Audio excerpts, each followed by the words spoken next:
Here at Home Team Sports TV, we're here to highlight our local businesses and our student athletes and put them on a path to success. Through our social media platforms and our live event production, we look to shine a light on our local community and our talent from our student athletes.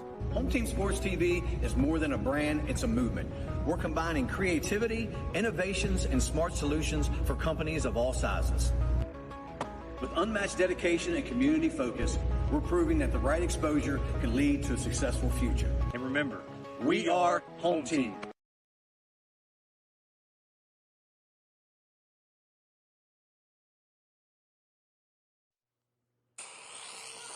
Gentlemen, put your hands together for Reese Champe.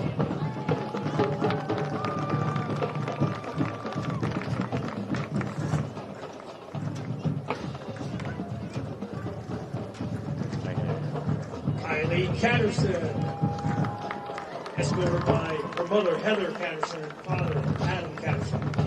She's cheered for the past 4 years. Her favorite memory was the first day she walked into Jefferson cheer conditioning. Destiny gave her the nickname Hurricane. Now a good amount of people only know her as the Hurricane. Her future plans are to attend graduate high school, and attend a 4-year college, and obtain a nursing degree. Ladies and gentlemen, Kylie Patterson.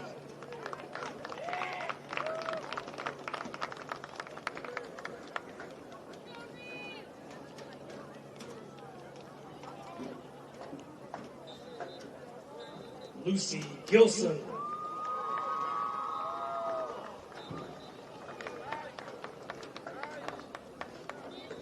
Escorted by her mother, Cara Keys. Yeah. She has been on the cheer squad for the last 2 months. Her favorite team memory was probably just when she made friends with the girls. Future plans is to go back to Belgium and go to university. She wants to study law. Ladies and gentlemen, Lucy Gilson.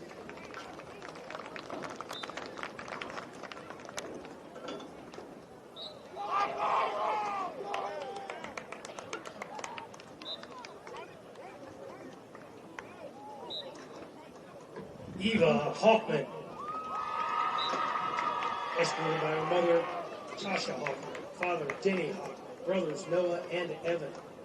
She has cheered for 8 years. Her favorite team memories intermingling with this team has been a good one. Her future plans include going to the National Air Guard, then attending WVU or JMU to get a degree in accounting. Eva Hoffman.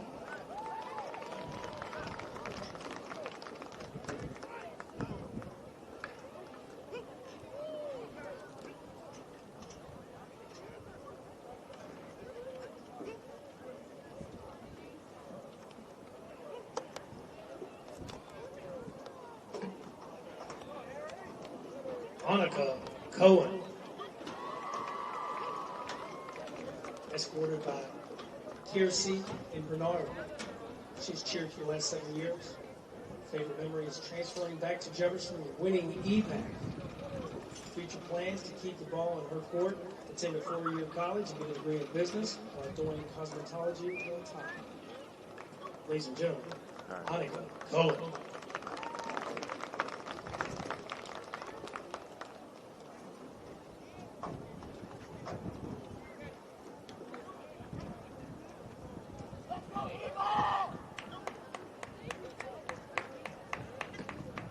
Elizabeth McCarroll, escorted by Dante McCarroll, Catherine McCarroll, Emily McCarroll, and Desiree McCarroll. She's cheered for 13 years. Favorite team member going to state sophomore and junior year and winning EPAC this year to continue an undefeated record. Future plans to go to the University of Tennessee and major in sports management and communications. Ladies and gentlemen, Elizabeth McCarroll.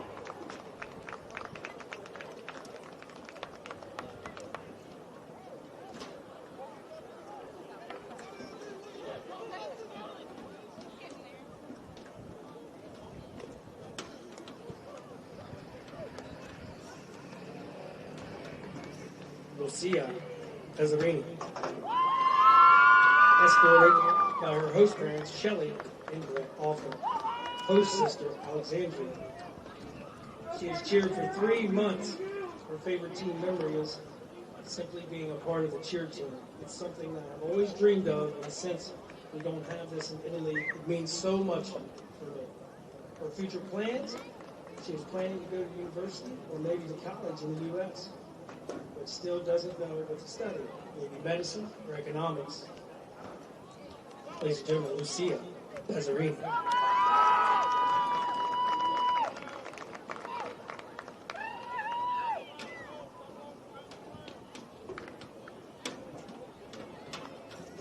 I'm going to be here for a while, aren't I? Lacey Paulus. Lacey's escorted by her mother, Farah, dad, David, sisters, Alexa and Bella, brothers, Ethan and Corey, nephews, Brantley and Grayson. She's cheered for 4 years. Favorite team memory is the Christmas party, team bonding. Her future plans are to join the Army and go to school to become a pediatric nurse.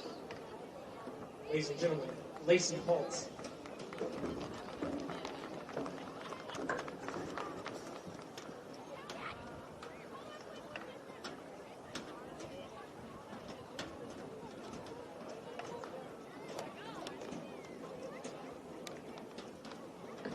Adriana Ramos. Adriana is graduating early through Jefferson. She's being escorted by her parents, Renee and Carlos Ramos. She has cheered for the last year. Her favorite team memory are Friday Night Lights and winning eBay. Her future plans are to attend Shepherd University for 4 years, majoring in nursing, to earn a Bachelor of Science in Nursing, and specialize in labor and delivery. Ladies and gentlemen, Adriana Ramos.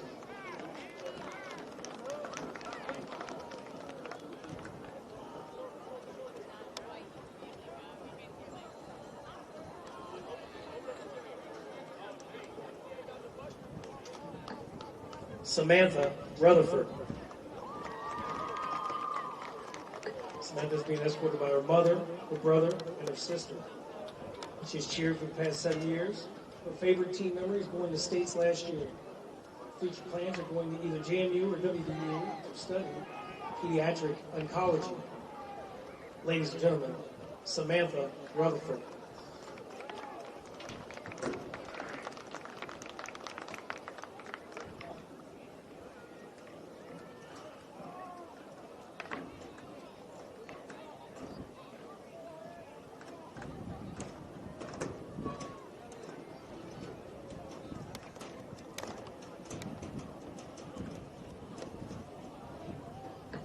Haley Shanholtz. Haley's being escorted by Dawn and Robbie Shanholtz. She's cheered for 7 years. Her favorite team memory is going to States last year.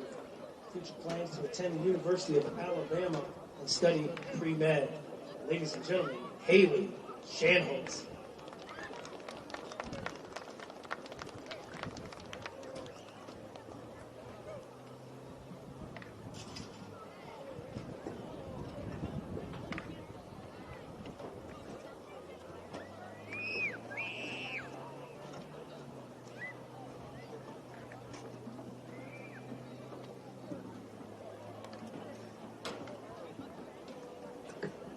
Cameron Charlize Watson.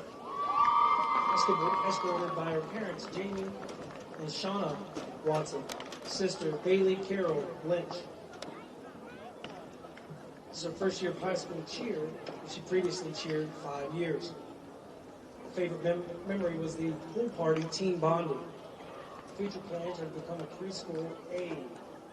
She would like to thank Alex Curry for encouraging her to go out for cheer and to Coach Saban for allowing her this opportunity. She also wants to thank her Nenny and Pap for all of the rides. Ladies and gentlemen, Cameron Charlize Watson.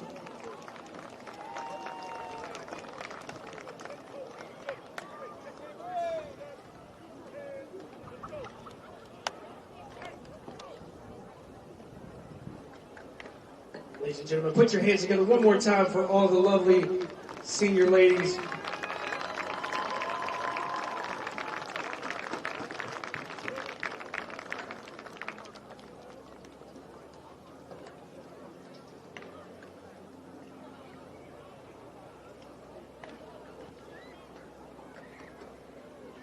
Ladies and gentlemen, put your hands together one last time for the ladies.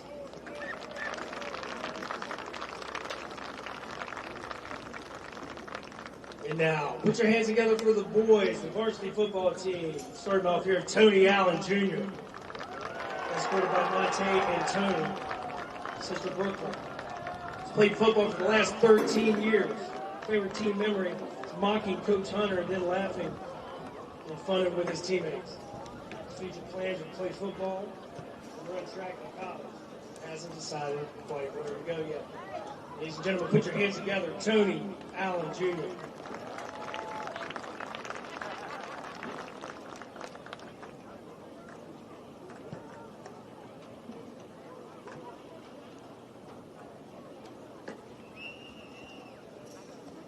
Leland Benner, escorted by his mother Jessica, father Billy, sister Rebecca. He's played for the last 13 years. His favorite team memory going to Spring Mills and beating in his freshman year.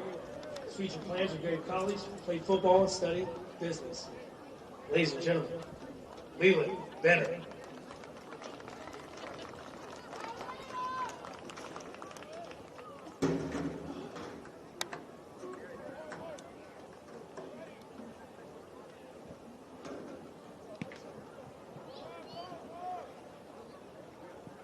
Nicholas Brown. Nicholas is being escorted by his mother, Kelly, father, William, brother, Matthew, sister, Katie, could not be with us. He has played football for the last 3 years. His favorite team memory is team dinner and traveling with the team. Future plans are to study forensics at WVU. Ladies and gentlemen, Nicholas Brown.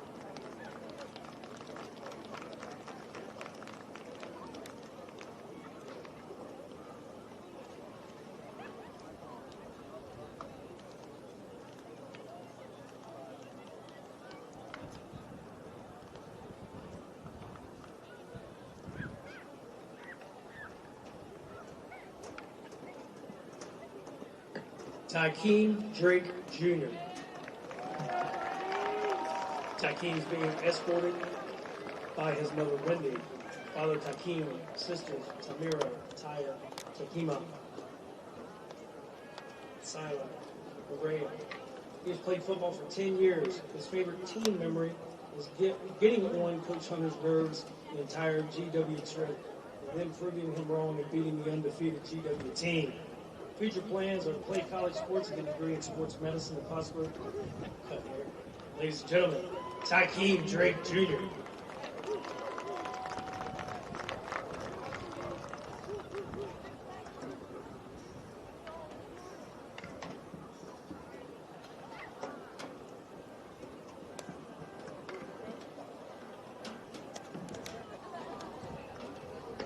Anthony Gautreaux, escorted by his mother Sharon, father John, brothers Jonathan, sisters Anna and Bianca. He's played football for the last 10 years. His favorite team memory is joining the Cougar football team his sophomore year. Future plans, wants to attend college and eventually coach. Ladies and gentlemen, Anthony Gautreaux.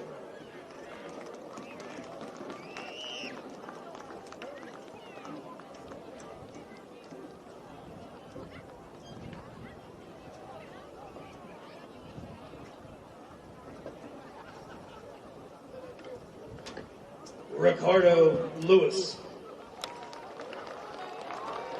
being escorted by his mother Marie, his grandma Catherine, his uncle Jason. He's played football for the last 10 years. His favorite team memory is the Spring Valley trip his junior year. Future plans are to play football at the collegiate level and major in marine biology. Ladies and gentlemen, Ricardo Lewis.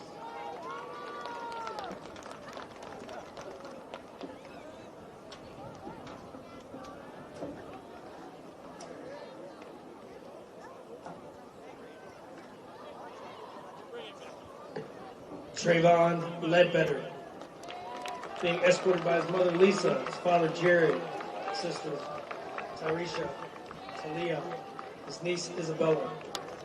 Trayvon's played for 13 years. His favorite team memory is winning the first playoff game last year against Capital Midland. His future plans are to attend college and scholarship. Ladies and gentlemen, Trayvon Ledbetter.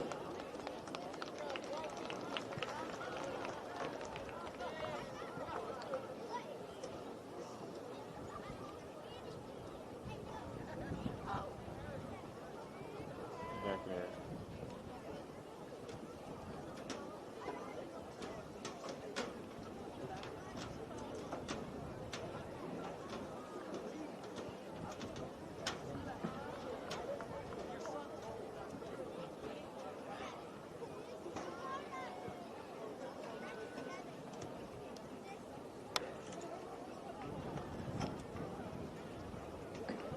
Lisdell Machado.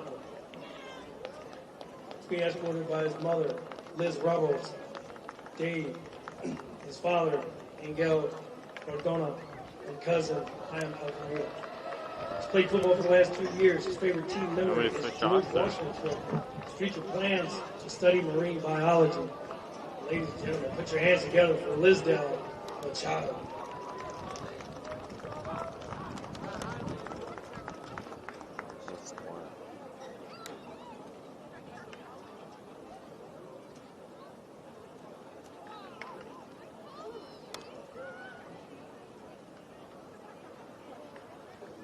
Chase Martin. Chase is being escorted by his mother, Kirsten, his father, Danny, his brother, Shane and Dylan, his sisters, Ashley, and his grandmother, Virginia. Chase has played football for the last 8 years. His favorite team memory was his freshman year playoffs. His future plans are to attend university. Ladies and gentlemen, Chase Martin.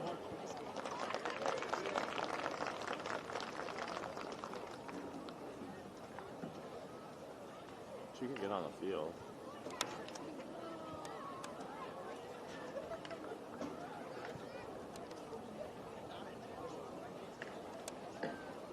Aiden McAtee. Being escorted by his mother, Sarah, dads, Travis and Jamie, and siblings, Alexis, Taylor, and Ryder. He's played football for 7 years. His favorite team memory is when he got his first interception. His future plans are attending 4-year university and play football. Aiden McAtee.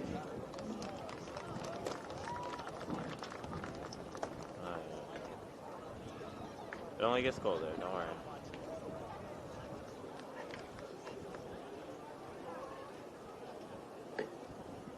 Jackson Rockwell.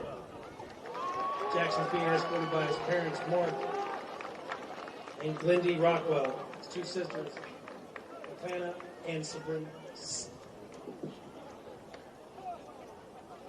Sabry, number of years, played 13.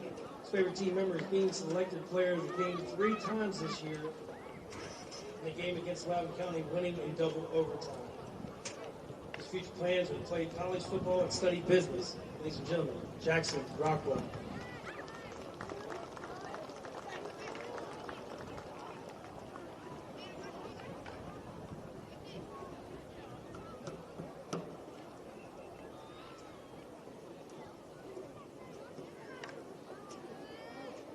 Silas Speed.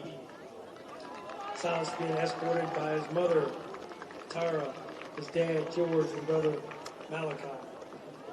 Silas played football for the last 9 years. His favorite team memory is beating Loudoun County in overtime and going to Spring Valley his junior year. His future plans are to attend a trade school. Ladies and gentlemen, Silas Speed.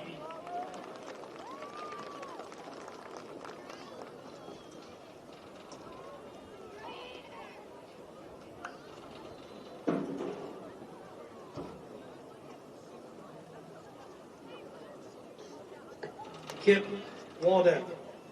Kip's being escorted by his mother, Mara, his father, Kirk, sisters, Kelsey, Cara, Chloe, nieces, Rowan, and Ruby. He's played football for 10 years. His favorite team memory was freshman year playoffs. His future plans are to play football in college. Ladies and gentlemen, Kip Waldeck.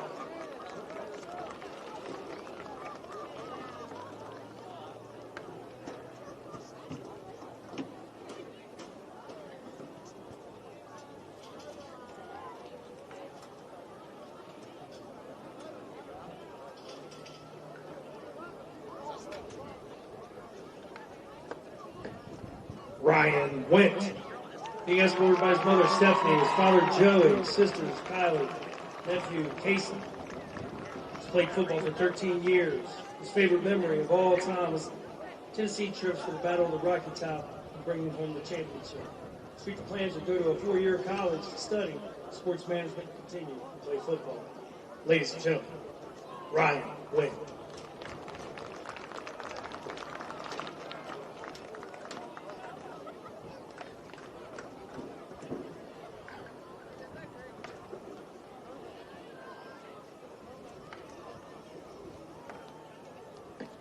Jonas Wiseman, escorted by his mother Jess, his father Jason, sisters Jaden, brother Caleb.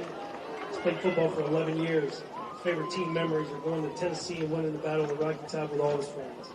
His future plans to attend the University of Hawaii and get a degree in marketing. Ladies and gentlemen, the one, the only, Jonas Wiseman.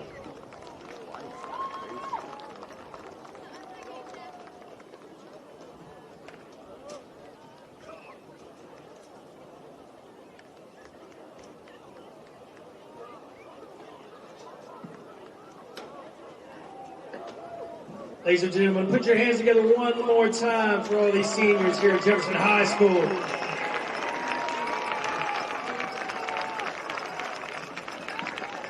Do we get like a pan shot before you or not?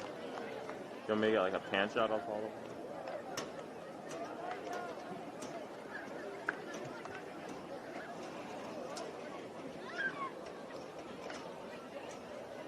Okay, really? Okay.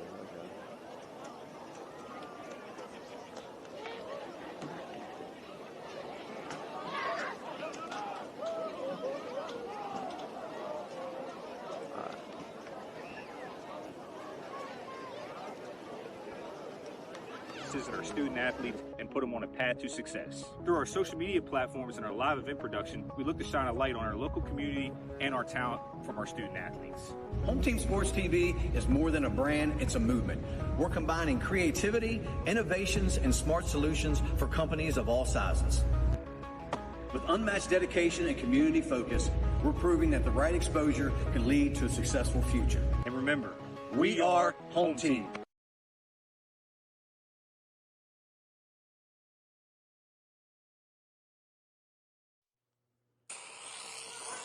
Hey, fellas, we ain't gonna ever back down from nobody.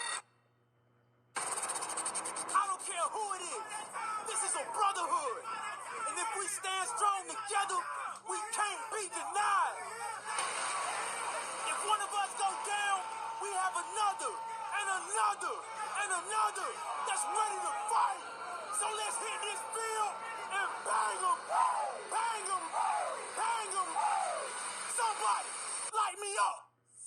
Let's go, let's go, let's go. Welcome to another edition of Chalk Talk with your host, me, JB. I have Jefferson High's head coach, Craig Vernon Hunter. How you doing? How are you doing? I'm doing great, coach. How is your team doing after another big win? You guys are 4-4. You got the ball rolling in the right direction. It's not how you start, but it's how you finish. What's the vibe like at Jefferson High School? Oh, the vibe's pretty good right now. I'm just hoping we just keep it up, keep it going. Don't get ahead of ourselves too much. Just keep taking it one game at a time. You're stepping outside of state, which Eastern Panhandle teams normally do. What's your feeling about your opponent this Thursday that you got to play? They're a good team out of Loudoun County. John Champe. First time we ever played them. Never really seen them before. They like to go fast. Chip Kelly fast. So they want to get the ball spotted and get going within 15 seconds. They set a lot of motions and a lot of movement, shifts, and everything else. So we just got to be on our P's and Q's defensively and offensively. They run an odd front, but they give you a lot of different sets out of it, different coverages. So we just got to know what we're looking at and see everything. So it's going to be an interesting game. Sounds like the coach knows what he's talking about. Fast, snap the ball in 15 seconds. There's no other type of offense to run other than that, But my question to you is your quarterback play, man. He is just getting better week in and week out. What do you tell him that he goes out there with such confidence to keep making these big plays? I wish it was me. I think he just has that confidence in himself. That's the type of kid he is. Even when he was playing receiver, he had that type of confidence. He always wanted the ball, so he always wants to be able to rock in his hand. So if he's the type of guy, if you play baseball and you need somebody to come out and get 3 strikes, he's gonna want the ball. So that's the type of confidence he has. Sometimes to play that position, that's what you got to have. Yeah. I mean, you got to be a leader out there and be able to make mistakes and come back and get over those mistakes and make something happen after that. So that's the type of kid he is. Coach, the further you get into the season, we all know football is a 3-phase sport. Special teams. What can you do to help Mr. Allen to make plays? We know sometimes people are just not going to kick him the ball, but is there anything that you can do strategic to make sure that he's getting the ball to make big plays on the special teams? We try to make sure, like the last couple weeks he hasn't really been playing, but we try to make sure that we try to get him the ball. I mean, other thing we can do is they're not kicking the ball to him. Only thing you can do is maybe just run a reverse to him off the kickoff. Yep. Other than that, they're not kicking the ball to him, or they're kicking pop-ups, or they're kicking onside. They're squibbing the ball to make our front guys get it. So, I mean, they're not giving him a chance to get the ball. Let's just go defense. They say defense wins games. I haven't asked you this question in a couple of weeks, but give me that guy, that surprise person that can make some big plays late in the game for you defensively tomorrow night. I would say late in the game, it will either be Isaiah Simmons-Kelly or Frank Turk. Somebody's going to surprise people and come out and make those kind of plays. Defense is always, they say it's cliche. You got to tackle. You got to be assignment sound move to the football. How do you guys keep that same message up? Because defense, it really doesn't change week in and week out that they're out there attacking with fire and, getting to the ball. Sometimes kids take on the personality of the coach. And I think, Philip Keller is come on with a lot of energy this year, the defense. And, he keeps them going, keeps everything going with all the energy he brings. So I think he helps keep that energy going each week. Yeah, I did see Keller, he's a good guy. I did see his excitement jumping on the sideline. It's always good to have coaches like that. Just let's talk about him for a minute. Like, what has he brought to the team this year? It's his first year being the DC, and the excitement. What does he bring to the team that keeps him going there week in and week out? Just the energy, the youthfulness, the energy that he has. I remember many moons ago when I had that kind of energy. But just the energy, the things he's bringing in from his college days being new. A lot of the new innovative stuff that we do defensively is because of stuff that he brought, and stuff that he transitioned in. So, I mean, that just helps out a lot with the kids and keeping the kids up to date on everything instead of, sitting back and playing old-style traditional defenses. We do a lot of different things. Sometimes we do some zone blitzing, some different things out of that, some different schemes out of it. Let's just go to you offensively. You guys started slow. You never gave in. You kept pushing. Was there like a moment or a message that you think that just clicked with the offense where you got the ball rolling and turned your season around, or do you think it was just a gradual progress of just keeping your head down and moving forward? I mean, I think it was somewhat gradual. Keeping our head down, just keep moving forward, just keep pushing each day. Was an opportunity for us to get better. We just had to try to strive to get better each day. The resilience of the kids wanting to get better, making sure, because these kids right now, they've been in the programs now. The seniors are now their 4th year, and so far they haven't seen the year without being in the playoffs. Yeah. So I mean, that's the thing that they wanted to make sure they kept intact, that they got a chance to go back to the playoffs and possibly win another first-round game and see. The goal is to get to the semifinals, something that Jefferson High School's never done. Trying to get over that hump. Yeah, so I mean, that's the goal. We all lost. They've won 3 straight. They've been to the playoffs 3 straight seasons. Not a lot of people at Jefferson High can even say that. Not a lot of people at Jefferson High can say they've been once. What has this senior class meant to you as far as your coaching, your win percentage, and how would they meant to you to have those 3 straight years in the playoffs and just, they're leaving. So how would it mean to you? I mean, it's a big class. It's a big class of young men who have been here. Most of them have been here 4 years. Most of them have fought 4 years. Some of them have been. And welcome to Home Team Sports, guys. Thanks for joining us here at Cougar Stadium. And Thanks for joining us on this special Thursday night edition of high school football here in the Eastern Panhandle. I'm once again your host, J.D. Fritz, and joining me tonight, a special guest is former collegiate football player and Tuscarora High School graduate and newest member of the home team sports broadcast team, Nate Monroe. Nate, man, how you doing? Thanks for joining me tonight. I'm good, JD. I appreciate Keem, Harry, and you for having me here. Let's make it a great night. Ready to go. Yeah, man, I can't wait to get this started. We will be taking a short break here in just a minute as they get ready for the national anthem. But, Nate, we will get started here in our little recap from last week. And I'll talk about Jefferson real quick. Jefferson, they're coming off a big win here against Musselman last week. Game was kind of close at half. But right now we're going to go down on the field for the national anthem, and we'll be right back up here in the booth.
Here in the booth, J.D. Fritz, joined by Nate Monroe. And Nate, like we were saying, last week, Jefferson got a huge win against Musselman, had to really open it up in the second half. Jackson Rockwell did his thing once again with 2 passing touchdowns and a TD.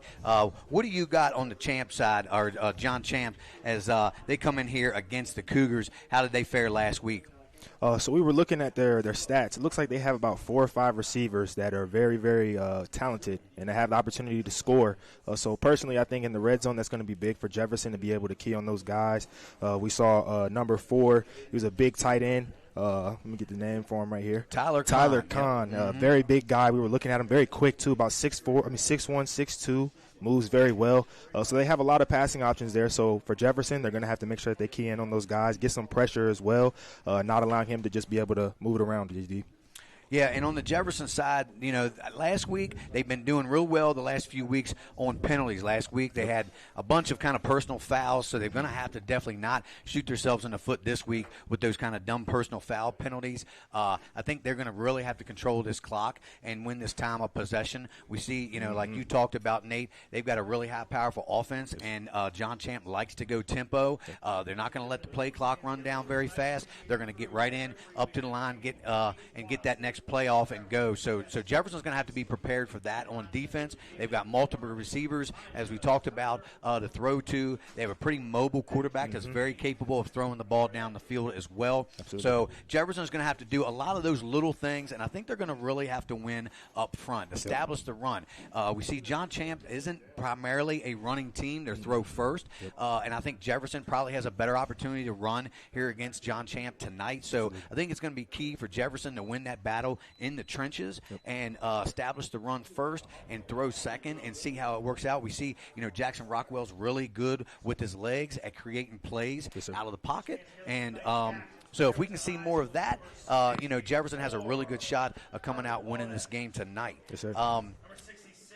Now we'll go to players to watch. So who do you like on the John Champ side as somebody that we should keep an eye on tonight? As I said, I think Tyler Kahn, I think he's going to be very important here. He plays tight end. He plays running back. He has about 300 yards almost rushing.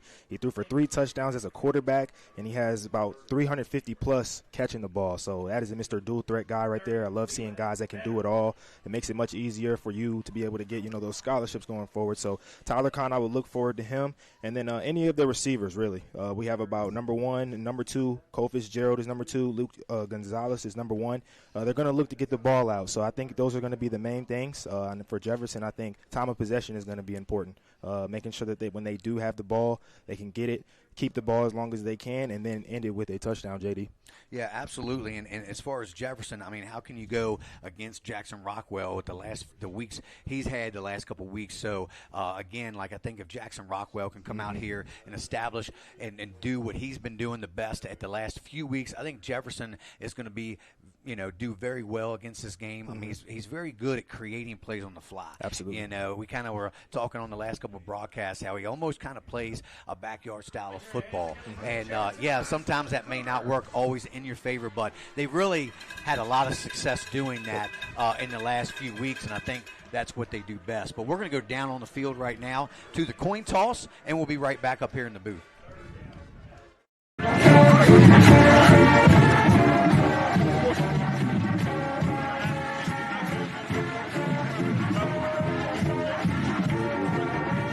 Respect yourselves, respect your opponent, respect your team.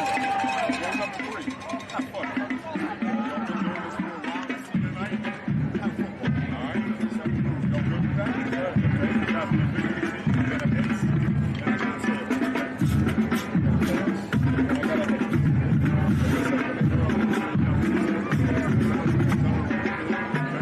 Call it.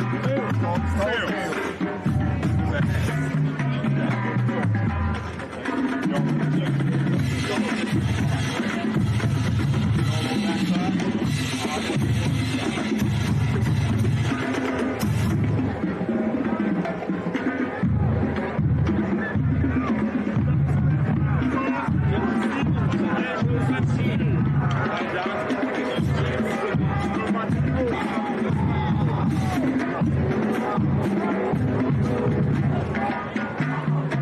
And we are back up here in the booth. J.D. Fritz joined by Nate Monroe, and Jefferson had won the toss, and they elect to receive. And so sometimes that's a little odd. A lot of people, teams like to defer. But what do you think about that decision for Jefferson receiving? They want to go score and make a statement. I love it. If you want to put your offense out there, you got to make sure you go score some points because you do not get the ball after half. So let's go make a statement offensively, and I'm excited to see how they make that happen.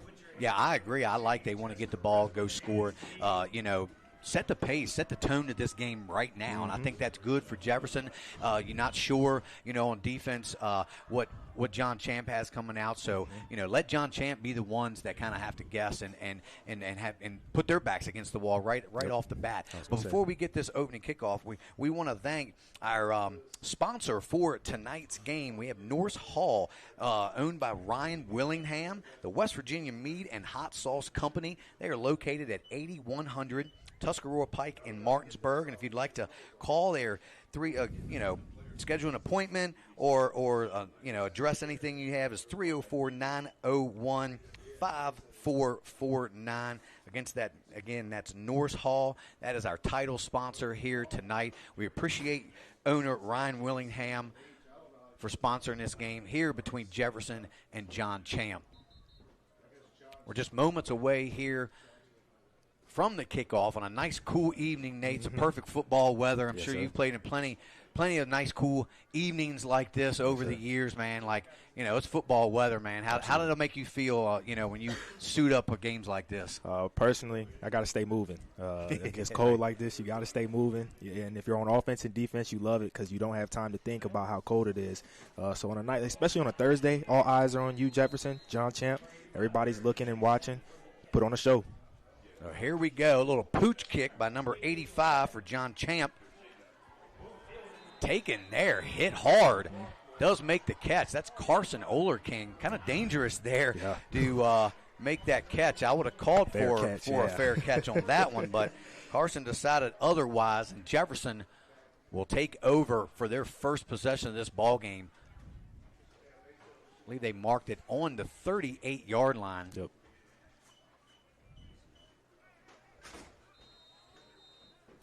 It'll be 1st and 10, Jefferson. Single receiver to the near side. That is Takeem Drake. 2 receivers to the far side. Ledbetter straight up the middle. Not a lot. He bounces to the outside, picks up an extra couple yards with that second effort there, Nate. Yep, keeps his feet moving. It looked like he was stopped at the line, but got an extra 3 yards there, getting the gain there by himself there. It looks like your guy, number 4, Tyler Kahn, in there, getting his nose in there on the stop. He's going to be all over offense and defense, I believe, tonight. He's definitely probably, if not their best athlete, one of their best athletes, and he's going to make a lot of plays for them. Definitely. It looks like they might move him to the line. They'll keep him out in coverage, put him in the box, so it'll be very interesting to see how they use him on offense and defense. So 2nd and 6 now for the Cougars. Rockwell with Ledbetter to his right.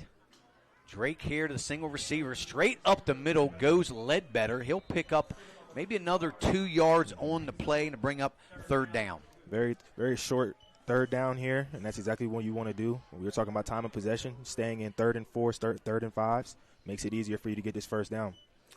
Yeah, absolutely. So they'll bring up about 3rd and 3 now for the Cougars. Trying to move the sticks here on the first possession. Ball is on their own 45-yard line. Handoff goes again to Ledbetter. He's going to be cut down just a little short, about a yard and a half of the 1st down. So a big decision here, Nate. What do you do if you're Coach Hunter? Well, they threw the ball. I mean, they ran the ball 3 straight times. Looks like they're going to hurry up here and go for this 4th down. Very aggressive call. It is for sure. So 4th, and they're going to call it about 2. We'll see if they try to get him to jump off sides maybe. Looks like a bluff here.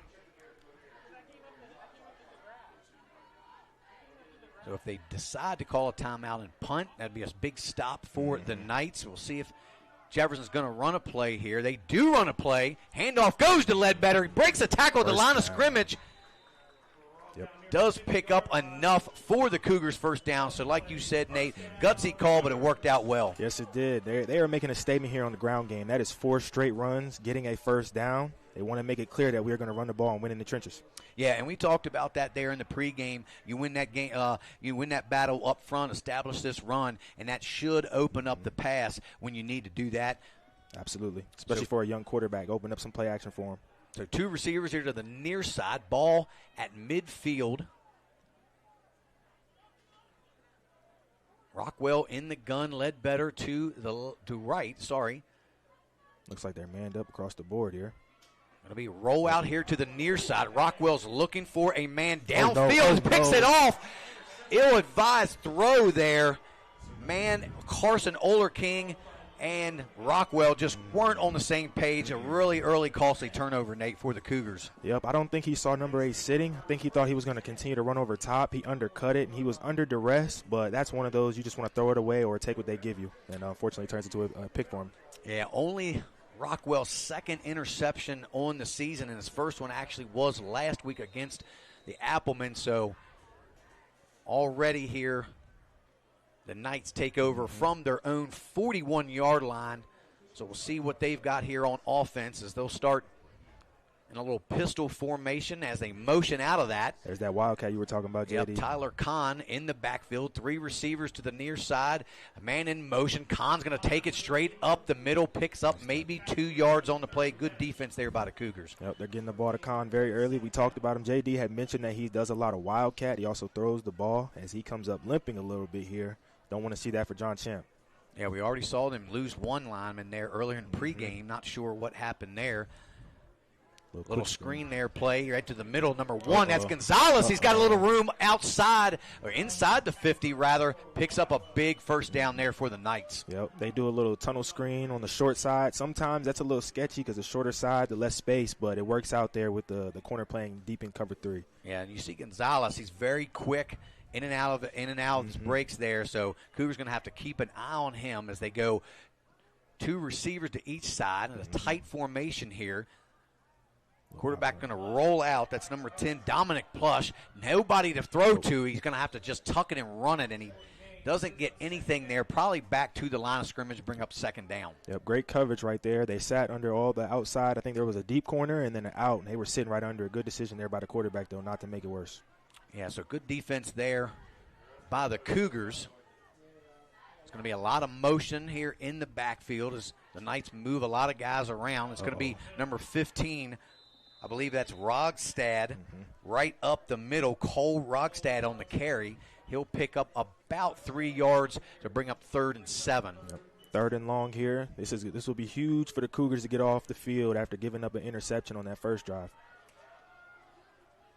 So quarterback under center. Plush is going to roll, going to bootleg it out. He's got a man wide open in the flat. That's Con. He makes the catch. He picks up enough for the Knights' first down, and there's that man again, Con, and he's just all over the field right now tonight. Excellent play call there. They go single back, get a nice little play fake, and Con is open right in the flats with nobody else there. Definitely caught the Cougars off guard.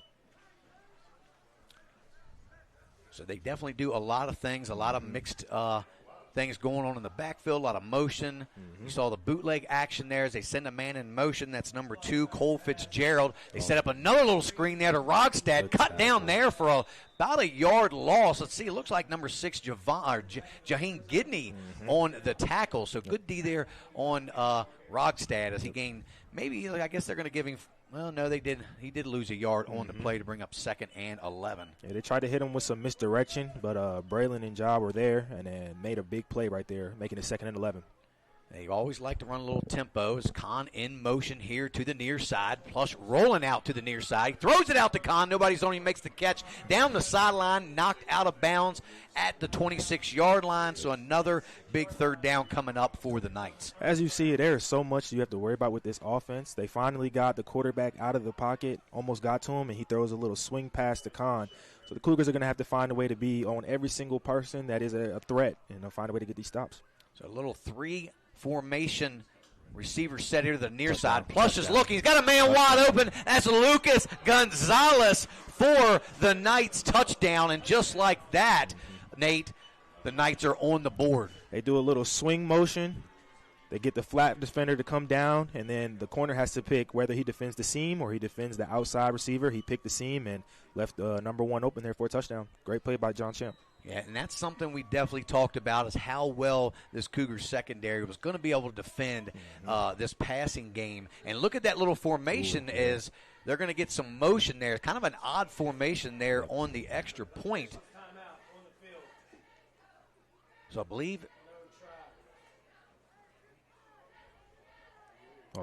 now Jefferson sees what they're trying to run, so that kind of helps them out with that. Well, I'm not sure they blew it. I don't know if they blew it dead. There wasn't a flag. I think there was somebody running off the field, and they had to wait for him to get off first.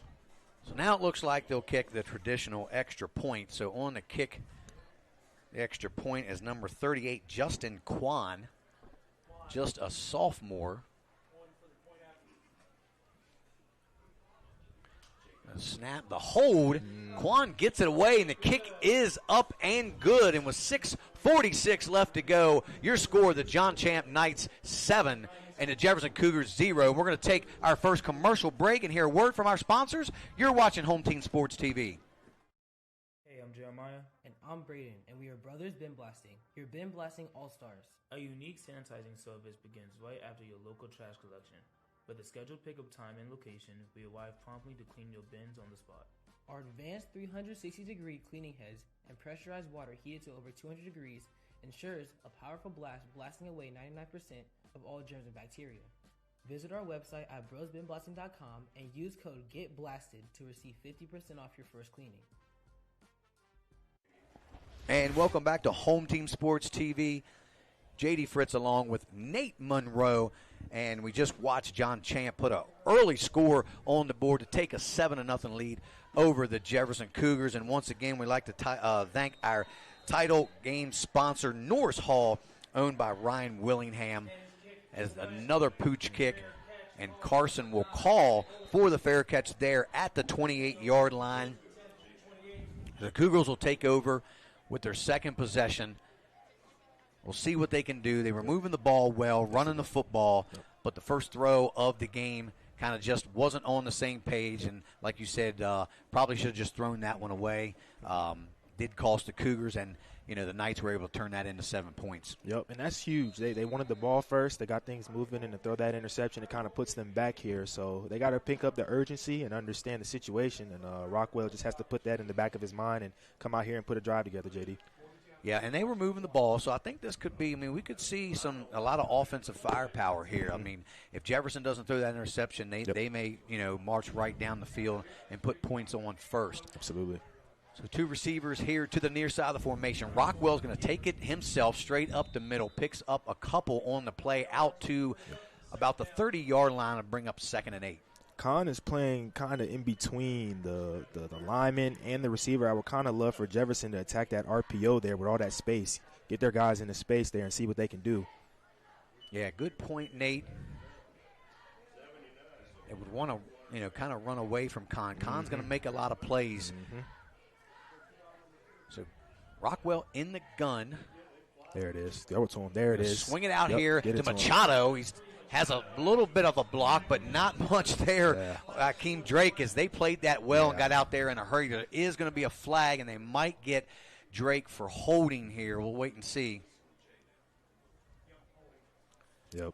They're going to get him for holding. But I tell you that you had the right idea, but man, that defense, they have two guys, they got out there in a hurry, and there was just no place for Machado to go. It's one thing to get it out there, but when you got two people in front of you in a matter of 2 seconds, it makes it extremely hard for you to get some space. So Jefferson saw what I saw, but John Champ seemed like they saw it too, and they were very prepared. Well, John Champ declined that penalty. I don't know. I think anytime you have an opportunity to back a team up 10, you go ahead and take it. But they think they can get off the field here on 3rd and 8, so we'll see as Cougars have two receivers to the far side. Rockwell's back to throw. Nowhere to go. He's under a lot of pressure. Has to just dump it off. There's going to be a late flag there, and that's probably going to be another holding call against the Cougars. Decline that. And they'll definitely decline that one for sure to bring up 4th down. And they're going to have to punt this ball away. Well, John Champ's playing a lot of single high man, so you would love to see them attack maybe with a dig, a couple slants, get it to your guys quick because Rockwell's getting a lot of pressure very early. We'll see how they adjust to that, JD. Yeah, so far not the offensive firepower that we're used to seeing Jefferson have here to start this football game. So Drake on to punt. Back to receive is number 2, Cole Fitzgerald for the Knights. Drake gets a nice little end-over-end kick. It's going to take a nice roll down inside the 20. It's going to fall and be down right around the 17, 16-yard line. So good punt there by Drake, but the Knights take over 1st and 10 with a 7-point lead. Yeah, I think Fitzgerald underestimated the leg of Drake there. He probably should have backed about 15 yards. That could have been a big return right there for him. Yeah, so the Cougars now really going to have to step up on defense, and they're going to have to make a lot of in-game adjustments here, Nate, as they continue, because they're not going to have time to wait till halftime to make their adjustments, because this team, you can tell they go up-tempo. They don't have a lot of time to make substitutions. And so they're going to have to make adjustments on the fly. Well, it's very interesting. They're doing a lot of too high, leaving a lot of open running lanes, as you see here, but they close right there. We'll see if they stay in that too high, maybe go to a single high, play some man-to-man so that they're not leaving guys in those zones. So Rogstad picks up about 2 for the Knights. So bring up 2nd down. So now into the game in place of Rogstad as, well, they add another back, so I think the man in motion there is number 14, Brody Harris. Going to roll out here to the far side. Khan makes it's in and out of the hands. He had it for a second, took his eyes off it, Nate. And you know as well as I do, as a receiver, you can't take your eyes off the football. He was thinking about where he was going instead of securing the baby is what we call it. You got to secure the baby, secure the bag, and he was just trying to move too fast. Great play call, though. They ran a post, double post with a wheel up the sideline. Khan was wide open. Just got to make sure that you secure that one right there. Yeah, but you see that really good play designs here by John Champ here early in this football game. And 2 receivers here to the near side, and that's going to be a fake across the middle. There's Khan again. He makes the catch for a 1st down, breaks a tackle. He's still on his feet out to the 46-yard line. So we see that strong running, and again, going to Khan once again. That's definitely going to be their man to go to tonight. Yes, sir. When you go double high with 2 safeties at the top, the weaknesses are in the middle, and they're attacking it with double posts right now, JD. Plush makes the handoff to Ragstad. He's going to bounce it to the outside, picks up maybe 4 yards, 3 or 4 on the play. So they're doing a good job. A team that typically doesn't run a ton, mixing the run in, going to kind of keep that defense honest. Absolutely. It's very difficult right now. They're getting double posts, they're getting wheels, and then the very next play they're getting an outside run. But looks like Jefferson just got a big break here with the holding call. Absolutely. I was just about ready to say that, and that's going to back the Knights up 10, so to bring up about 1st and 18.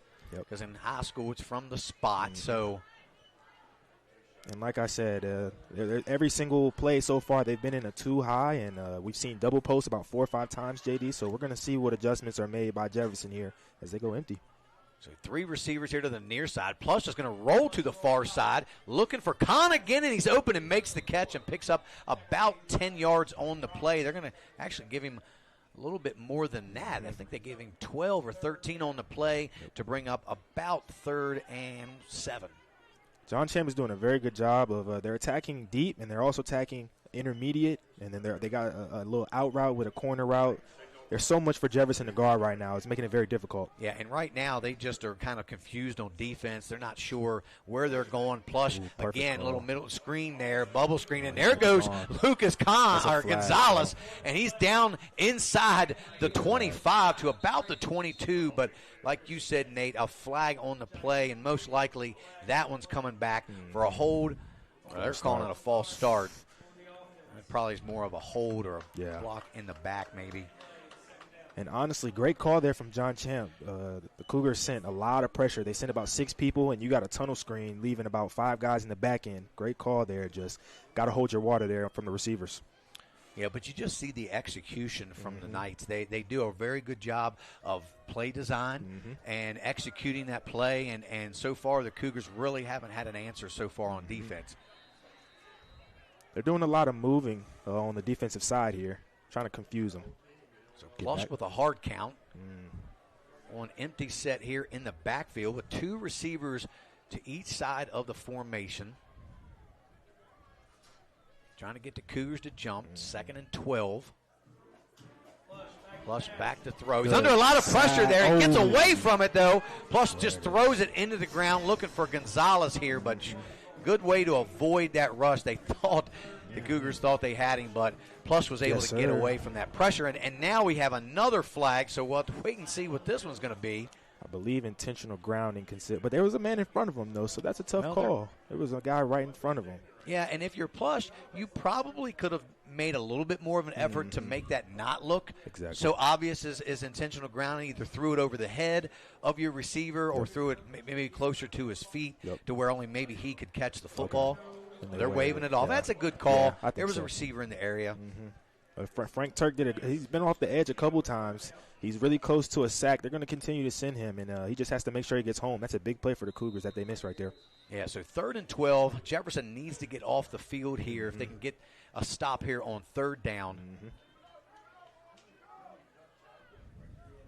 Gonzalez has been the main contributor with a little bit of Khan on the side. So Khan with motion here. They're going to blow a whistle, and it's going to get a false start, so that's going to back the Knights up 5 more. And so far, they've had a lot of penalties starting to rack up on this drive, Nate.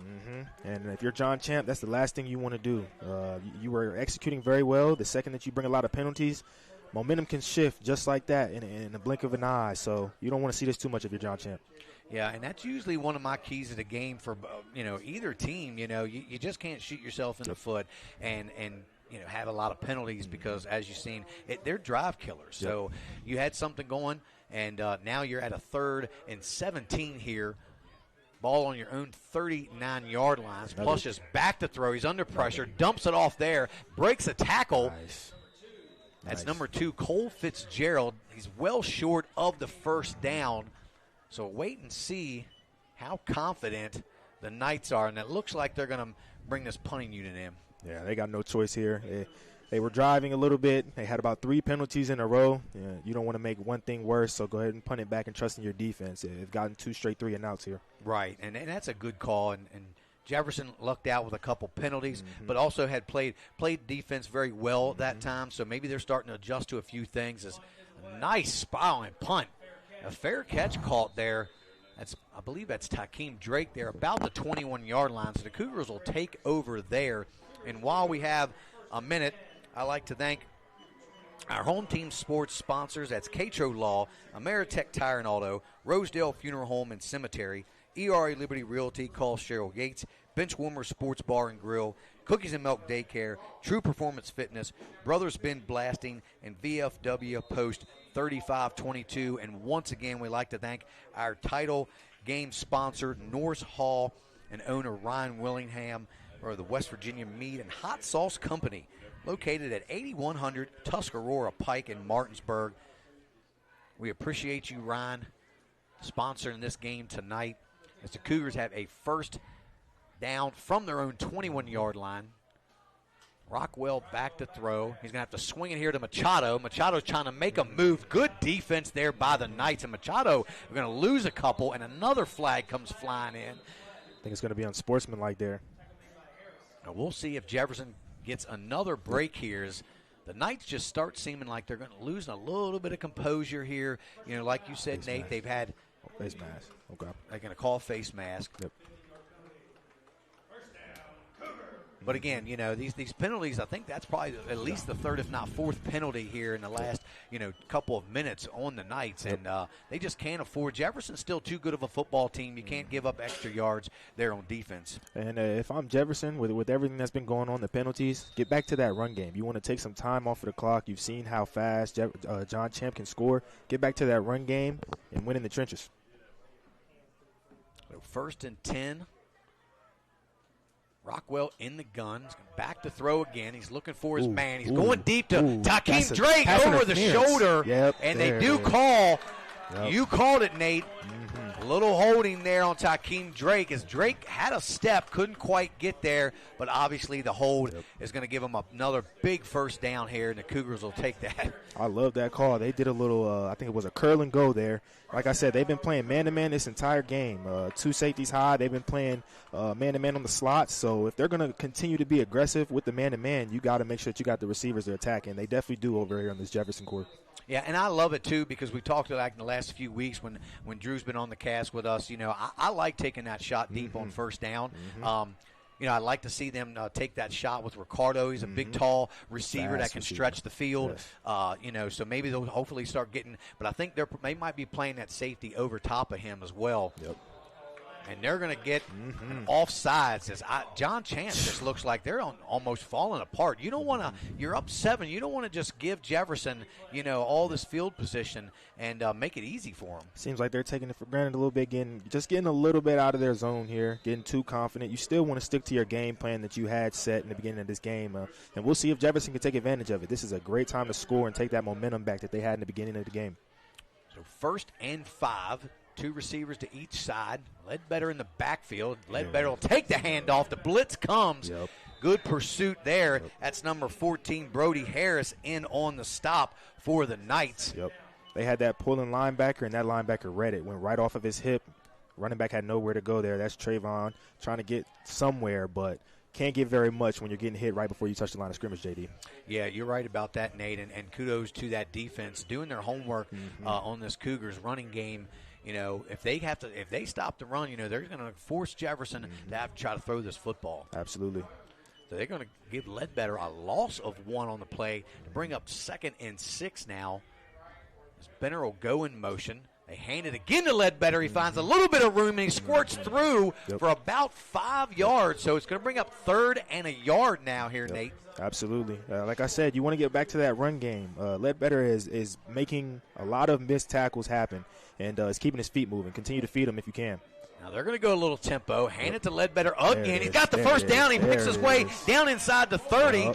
They're going to mark him at the 30, but not until the Cougars pick up another first down. They tried to run big man number 79 off of John Champe. Let's see the number is. Zachariah Williams, they tried to get him on the field. He wasn't able to get there, and they take advantage of that tempo there, JD. And again, the Cougars trying to go tempo, but I don't like when they stop it. Go tempo. Keep going. You know, give them a little taste of what you've been getting on defense as well. Keep their heels, you know, and the handoff goes to Ledbetter again. Maybe 2 yards on the play. Man, they're keeping Ricardo one-on-one at the top. He has a very, very high height advantage there. I would love to see them take maybe a slant or even just go for a fade ball on that outside and see what he can do. Personally, I love that matchup as a wide receiver. If I got a slower, shorter guy on me, give me the opportunity to make a play, JD. Yeah, I agree. He's got the smaller corner, only at 5'9" over there, I believe. It's Amir Ahmed. Like that safety's coming down, JD. Take that chance up top. We'll see if they do that. Rockwell's back to throw. He's going to have to step up. He loses the football, and it's scooped up there by number 5. That's Braden Graves for the Knights, and that's the second turnover for the Cougars and the second turnover for Jackson Rockwell. He kind of like paused for a little bit, like the play had stopped, and then he tried to run. He just looked very indecisive on that play. I'm not sure if it was the wrong call, the wrong route. He looked to the right, and both guys were in the same area. Just very unfortunate for the Cougars. That's the second time they had a lot of momentum, and it turned out to be a turnover to end it, JD. Yeah, and we know Rockwell has made a lot of plays with his legs, and he's bought more time for himself, but this game is not the same as the last couple games. He's got to get rid of that football, and if he doesn't get out of the pocket and get rid of that football, bad things are going to happen for the Cougars, and you just saw that again right there.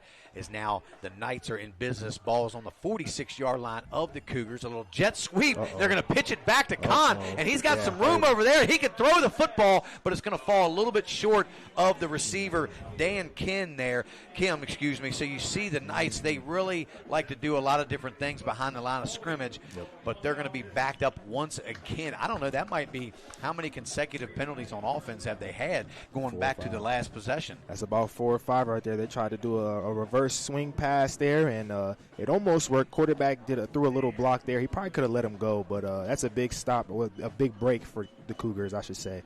Yeah, and sometimes – I'm sorry, Nate. And sometimes you get a little bit too fancy, and those kind of things can happen if you don't have the blocking scheme exactly right. Exactly. So 3 receivers now to the top of your screen as Plush will fake it there to Rogstad. Taking himself, nothing there is Benner, and another Cougar there. That's Andy Roberts in on the stop, and he might have gotten back to the line of scrimmage. So, again, the Cougars starting to figure some things out, stepping up a little bit more on defense. Absolutely. And for Rockwell, man, you get to play defense. You got to let those last two interceptions, or an interception and a fumble, let that go. You're back on defense. It looks like you're going to get a stop. You're going to get another chance to score, young man. Make sure you're ready. You're the leader of that team. Second and about 21 now for the Knights as they have 2 receivers again to each side. Plush is going to fake it, and he's going to have to just get rid of it and dump it off and know where to go, looking for Fitzgerald there. And, again, good defense there by the Cougars as they've really manned up, and they're just bringing, getting pressure with that front 4 or 5, and they've done a really good job getting Plush out of the pocket. Braylon in the backfield again. I've seen him a couple times, and we said it in the pregame. It's going to be very important that they can get pressure. If they can't, they're going to have a lot of opportunities on that John Champ offense to make it to spread the ball around. So want to continue to see them attack and not give them time, JD. Yeah, and I would bring it again. Bring the house, and it looks like that's what they're going to do. Bring pressure, and they're going to roll to the far side. He's going to have to chuck it up. He's looking for Fitzgerald. Fitzgerald can't make the catch. And, the Cougars called a little bit of a break. I don't think he would have had enough for the first down, but that's just too close for comfort for me.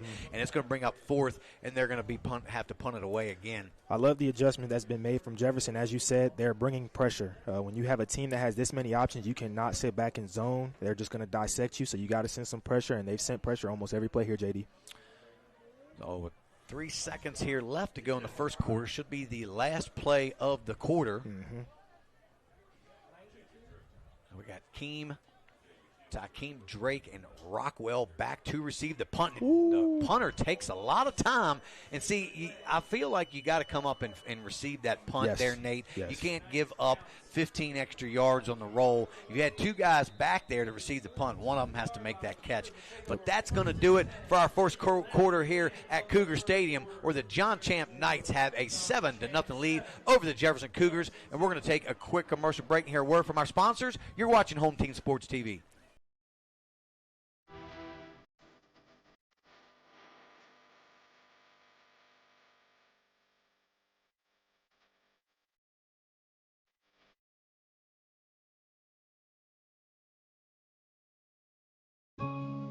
The Eastern Panhandle is home to teachers and healthcare workers, farmers and fishermen, servicemen and women, golfers, bicyclists, and people who love the outdoors. Where we call home isn't any one thing, so we're not either. At Rosedale Funeral Home and Cemetery, we are honored to help you plan a celebration of life that reflects one's individuality. Our trusted local team is here to see that your wishes are honored and that your special story is told. Hey guys, I'm Kyle. Hey, and welcome back to Home Team Sports. JD Fritz, joined by Nate Monroe. And Nate, we've watched the Cougars, stall on the first couple drives, an interception by Rockwell, then a fumble by Rockwell. Kind of not the way you wanted to start, but good defense there by the Cougars. And again, have the ball back once again, 1st and 10 from looks like their own 14-yard line. So we'll see what they can do with it here. And as a quarterback with 2 turnovers, your defense has your back. There's nothing better for you. You got to go out here and make a play here. Again, Ledbetter going to take the handoff, tries to turn it up. Good defense there by the Knights. Ledbetter might have gotten back to the line of scrimmage. It's going to bring up second. They gave him about a yard, so 2nd and 9. Yep. For Rockwell here, I would love for the coach to give him some easy completions here. If they're one-on-one, give him a slant. Give him something quick and easy just to get his confidence and his rhythm down. He's very much out of rhythm here. And if they can just get him into his rhythm, we've seen what he can do as a dual-threat quarterback, JD. Yeah, and like you mentioned earlier, I don't know why they're not just taking a shot here with Ricardo. One-on-one, and that safety's not going to get over there in time as he's starting to creep up now. So there's where you need to take your shot. Yes. Rockwell's not looking his way. He's under a lot of pressure, and down goes Jackson Rockwell, and there he is, number 4 again. Tyler Connie's everywhere on offense and defense so far tonight. They had the opportunity there. The safety came down, and we had Ricardo on that post route to the left side. It just looked like he turned his head too quick to the right. But great defense there from Con, getting himself a sack. As we said, he's been everywhere, JD. Yeah, and if you're Jefferson, not only do you have to know where he's at on offense, but you have to know where he's at on the defensive side as well.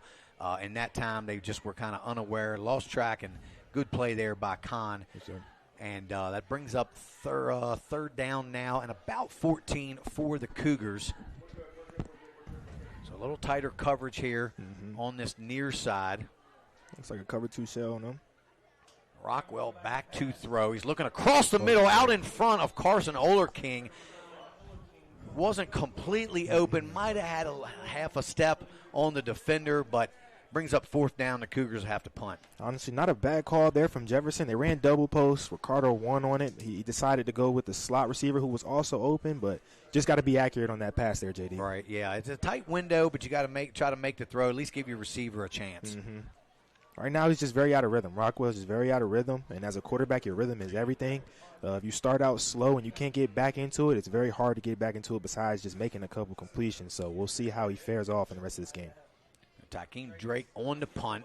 A little bit short of a punt. Still a good punt. Not sure why he wouldn't have come up and caught that. It's going to be down there. We'll see if they mark it at the 49 or right at midfield, and that's where they will mark it at midfield. So good field position again for the Knights. They've started in good field position almost every possession. Only 1 touchdown to show for it so far. So, Jefferson's doing a pretty good job on defense, but a little bit of help with some penalties. Absolutely. John Champe has definitely shot themselves in the foot, but Cougars are still making plays defensively, getting a lot of pressure, getting a couple sacks, tackles for loss. So John Champe has to figure out a way not to shoot themselves in the foot, and the Cougars defense just has to continue to stay stout. Yeah, it'd be a good time for a Cougars turnover as well. They've turned it over themselves twice. Let's see if they can get this ball back here early in this second quarters. Single receiver, Con in motion. In the backfield is Rogstad. He takes the handoff, looking for some room to the outside, does find some room, and there goes Rogstad inside the 35, near the 30, picks up a Knights first down, Nate. Man, there were 2 kick down blocks there, one from Con, one from the slot receiver. Opened up the entire sideline there for number 15 as he continues to tote the rock. Yeah, and they're going to go hurry again. Rogstad. Yeah, Rogstad, yep. Having a big day here, JD. In the pistol again. They're going to hand it to Rogstad again. He's looking for room, and there's the middle wide open again for Cole Rogstad. Picks up close to another Knights first down. Yep. He might mark him just a little bit short. And here they go with the tempo. That's the second time they've gotten right back up to the line of scrimmage, going to run a play, trying to wear down this Cougars defense.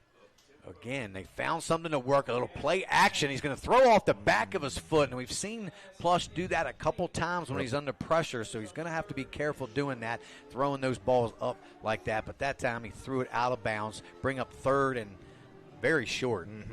Leland Benner kind of saved the touchdown there. Khan came right across the middle on a dig. There was nobody in sight, but Benner was able to get some pressure there and causing a third down and short here. So going a little bit of Wildcat formations. Graves has it, the freshman. Graves just picks up the first down inside the 10. Graves reaches the ball across the goal line in for the night score. So Braden Graves. Yep. That up-tempo offense, you can tell that it is tiring out the Cougars. They've been on the field a lot here with a lot of 3-and-outs, so not really a lot of 3-and-outs, 2 turnovers, a 3-and-out, being on this field a lot, and John Champe is taking advantage of that here. Yeah, Braden Graves has a couple touchdowns on the season, give him a third. Just a freshman there, Nate, so impressive run there by the freshman Graves. Absolutely. He smelled the end zone, and when you get down there, you got to make sure you punch it in.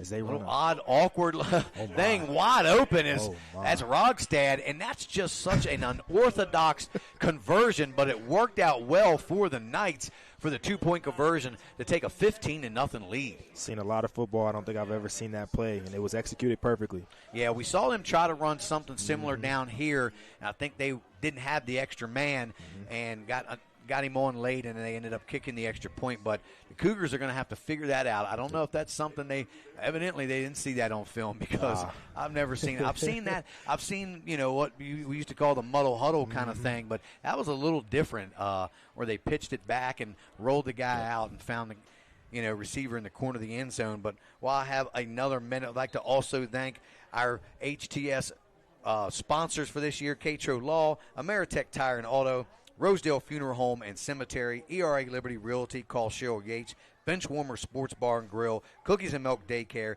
True Performance Fitness, Brothers Ben Blasting, VFW Post 3522, and again, we like to thank our special game sponsor, Norse Hall, owned by Ryan Willingham, as another pooch there taken there by Lesdeel Machado. He's got some room. He breaks the tackle out over the 45, gets tripped up there around the 47.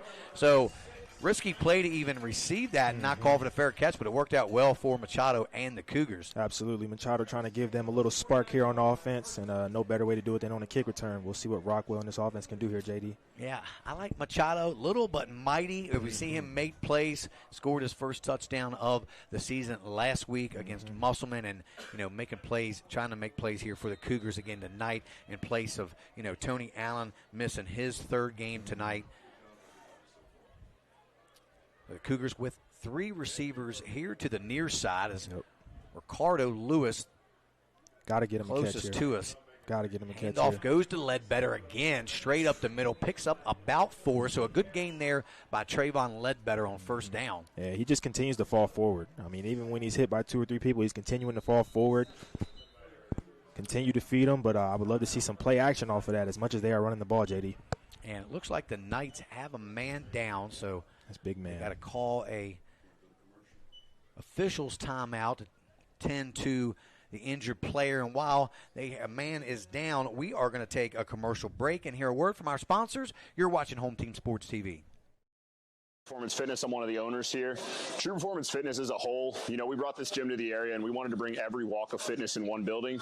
So that's exactly what we did. We have strongman, powerlifting, bodybuilding, CrossFit. We have posing rooms, a full turf, a full track outside. We even have a basketball court. We wanted everything to be under one roof.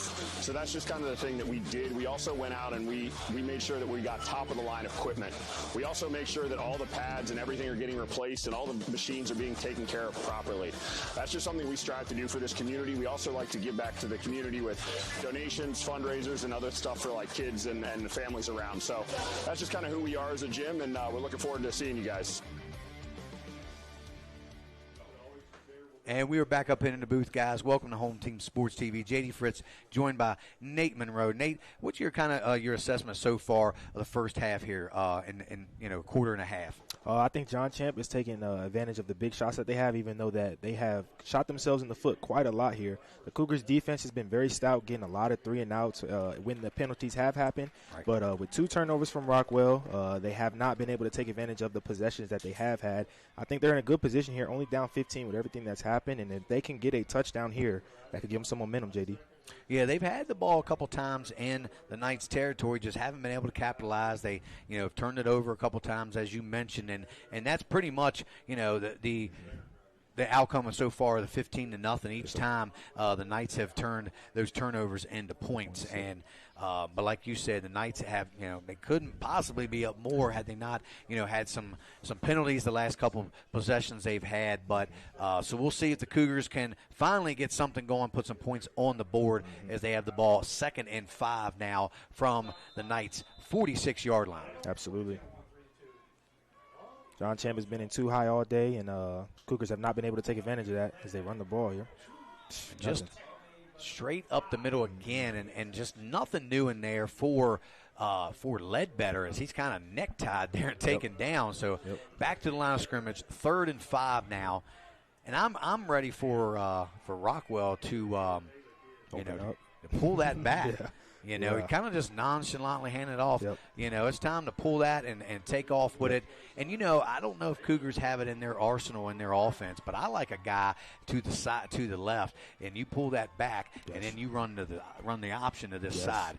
A lot of teams you see that run that out of the read option set, and I haven't seen really the Cougars run a play like that, but 3 receivers to the near side, a little early movement. Rockwell's got the room. See if he can get the first down. He does inside the 35. They're going to mark him right at the 35. Good run. Rockwell's best run, probably the best run for the Cougars so far tonight. Absolutely. They went cover 2 there, and I think that they should go back to that look that they just gave them. They had a seam ball there from Ricardo and had a chance for something deep, but good way to pick up a first down there from Rockwell. Hopefully that gives him some confidence and gets him in rhythm here. Yeah, and this is maybe where you could possibly take a shot, but they don't. And Ledbetter, and this, it's tough, JD. It is tough because it's not a true read option. He doesn't have both hands on the ball where he's going to pull it. It's almost obvious he's just going to hand it off. And he just kind of stands there and puts the ball out there, and they're just getting too much penetration there up front, and the Cougars just can't block. And Ledbetter hasn't had much success here the last couple series running the ball. And John Champe is moving from a 4-2-5 to a 3-3, and when you have those linebackers there, their job is to fill those gaps. So those read options are very open on the outside when they're crashing down in those gaps like that. 2nd and 12. Rockwell's looking for Ricardo. Ricardo can't get back and make the catch. It looks like they might have made an adjustment there. Corners, they brought over Cole Fitzgerald to guard Ricardo, but still there's a size advantage. Fitzgerald's not a big corner either. You got to credit the defensive line there. Rockwell had to throw off his back foot, which probably hindered him from getting the ball to the end zone. And Fitzgerald did a good job of getting his head up in the air, playing the ball through the air so that they couldn't call pass interference. Okay. Fitzgerald's still only 5'9" himself, so, putting on for the short man. Yeah, Ricardo still had the size advantage, but definitely good coverage. The ball was a little underthrown as well.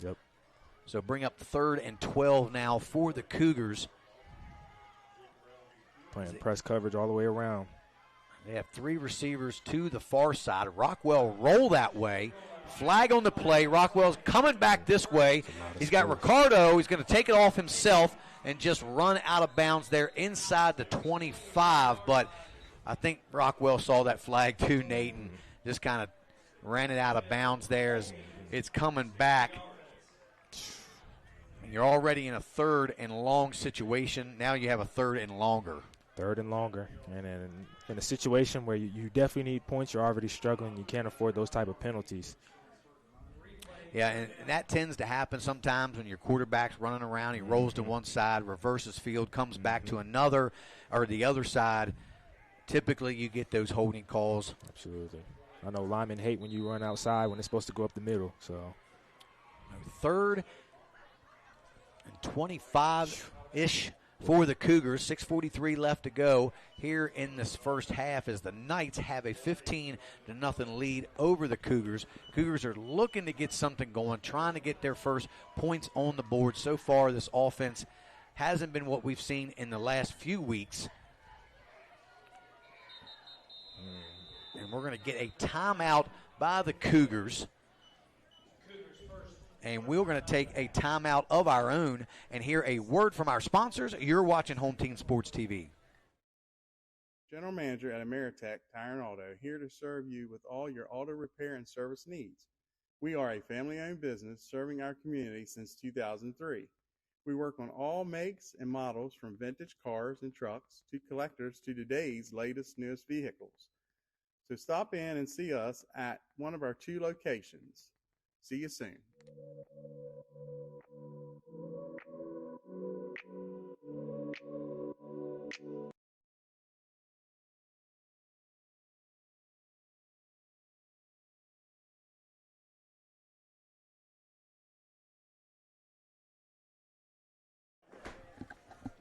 And welcome back to Home Team Sports TV.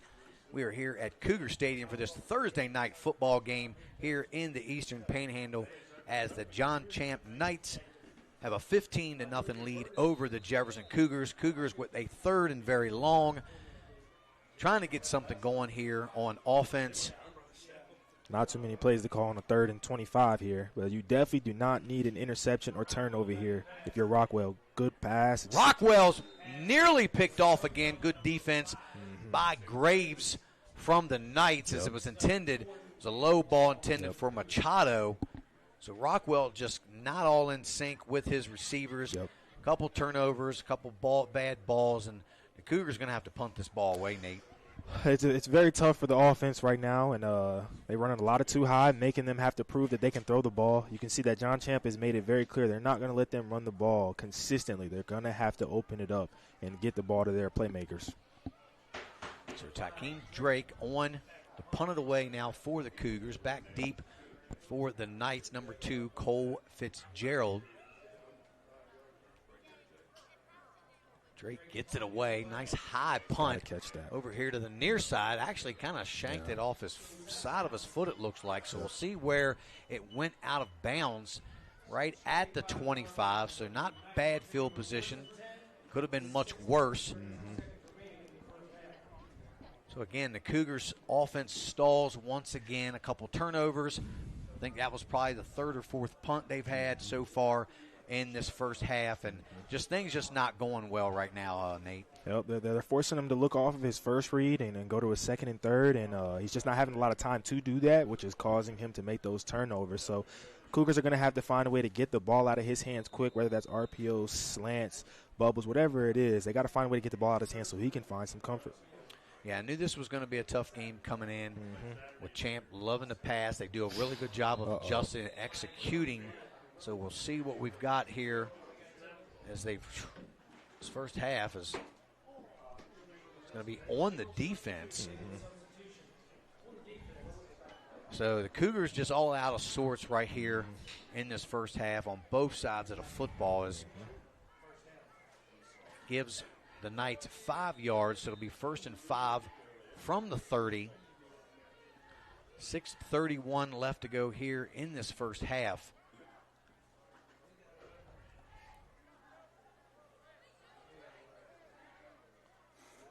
Champ has 2 receivers to the far side. Send Tyler Kahn in motion. Rogstad in the backfield. They fake it to Rogstad. Right to Kahn. He makes the catch. Nearly took a big hit by Ledbetter, but picks up enough for the first down out to the 42-yard line. Yep. Patient RPO there from the Knights. Looking to see if that linebacker comes up. Soon as he crashed down, they threw it right over the top to John. Yeah, so Plush did a great job there on that read option. And Kahn is their go-to guy, so they're going to have to keep an eye on him. Plush hands it to Rogstad. He finds more room across the 50, near another first down for the Knights. So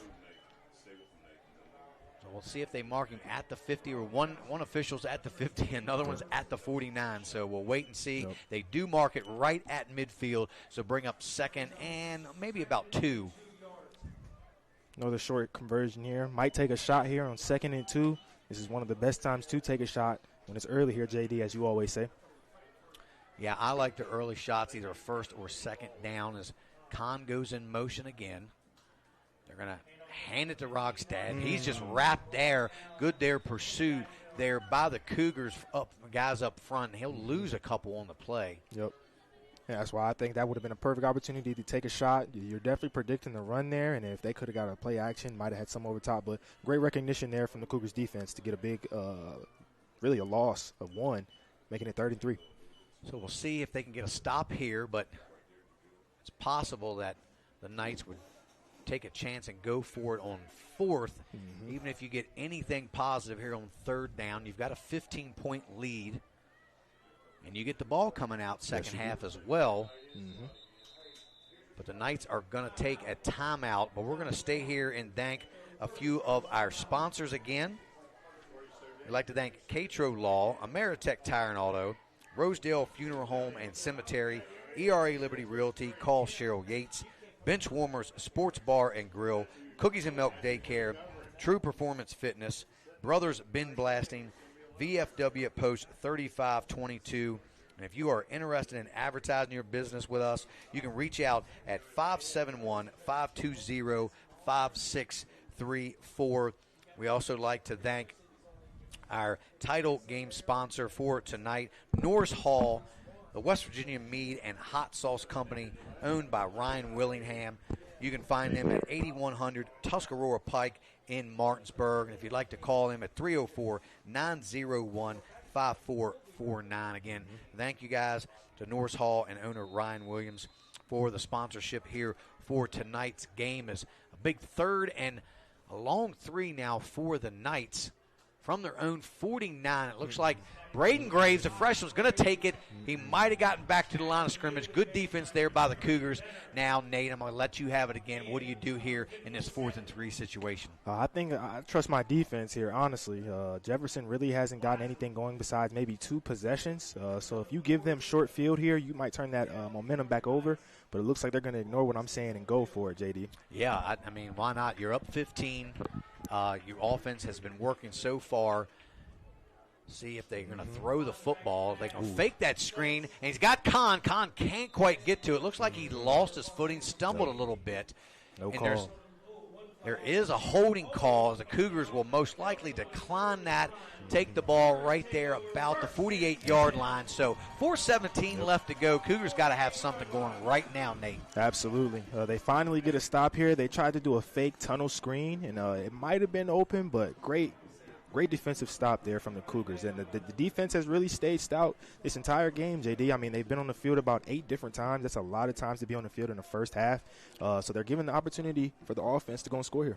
Yeah, and on defense, as far as the Cougars concerned, and it seems like when the Knights usually throw the ball and it's a play that's a little more slower developing, the Cougars have played that well, and the pass rush is starting to get to Plush, and he's been not on target, we'll just say, with his receivers the last few times that they've tried to do that. So Cougars need to keep doing what they're doing on offense, but definitely got to get this defense, and they've got to get this offense going. Again, nothing there for Ledbetter. Got back to the line of scrimmage to bring up 2nd down. Yep. Well, as an offense, if you run the ball on 1st and 2nd down consistently every possession, as a defense, you're gonna start to guess run, and you're going to start to hit those gaps extremely hard, making it hard for there to be running lanes for your running back. And so I would suggest that maybe on 1st down you do take that shot that we've been saying, just to get that defense to be honest instead of guessing run every 1st and 2nd down. Yeah, and I'm not mad about the run, but you're starting to get a little bit predictable on offense as well. When you've only it appears you've only run a handful of plays, when you've got probably 100 plays in your playbook, you would think, as Rockwell's going to swing it out here to the flat. He's got Oler King. Nice catch there by Oler King. Breaks a tackle, gets down near the 40. They're going to mark him at the 41. It's going to bring up 3rd and short now for the Cougars. Absolutely. It makes a difference. A simple 5-yard pass like that gives a QB a lot of confidence moving forward, just to be able to see the field differently. So that's huge for him there. And the receiver right there making a play, almost getting the 1st down, making it 3rd and 3 here. It's 3rd and 2.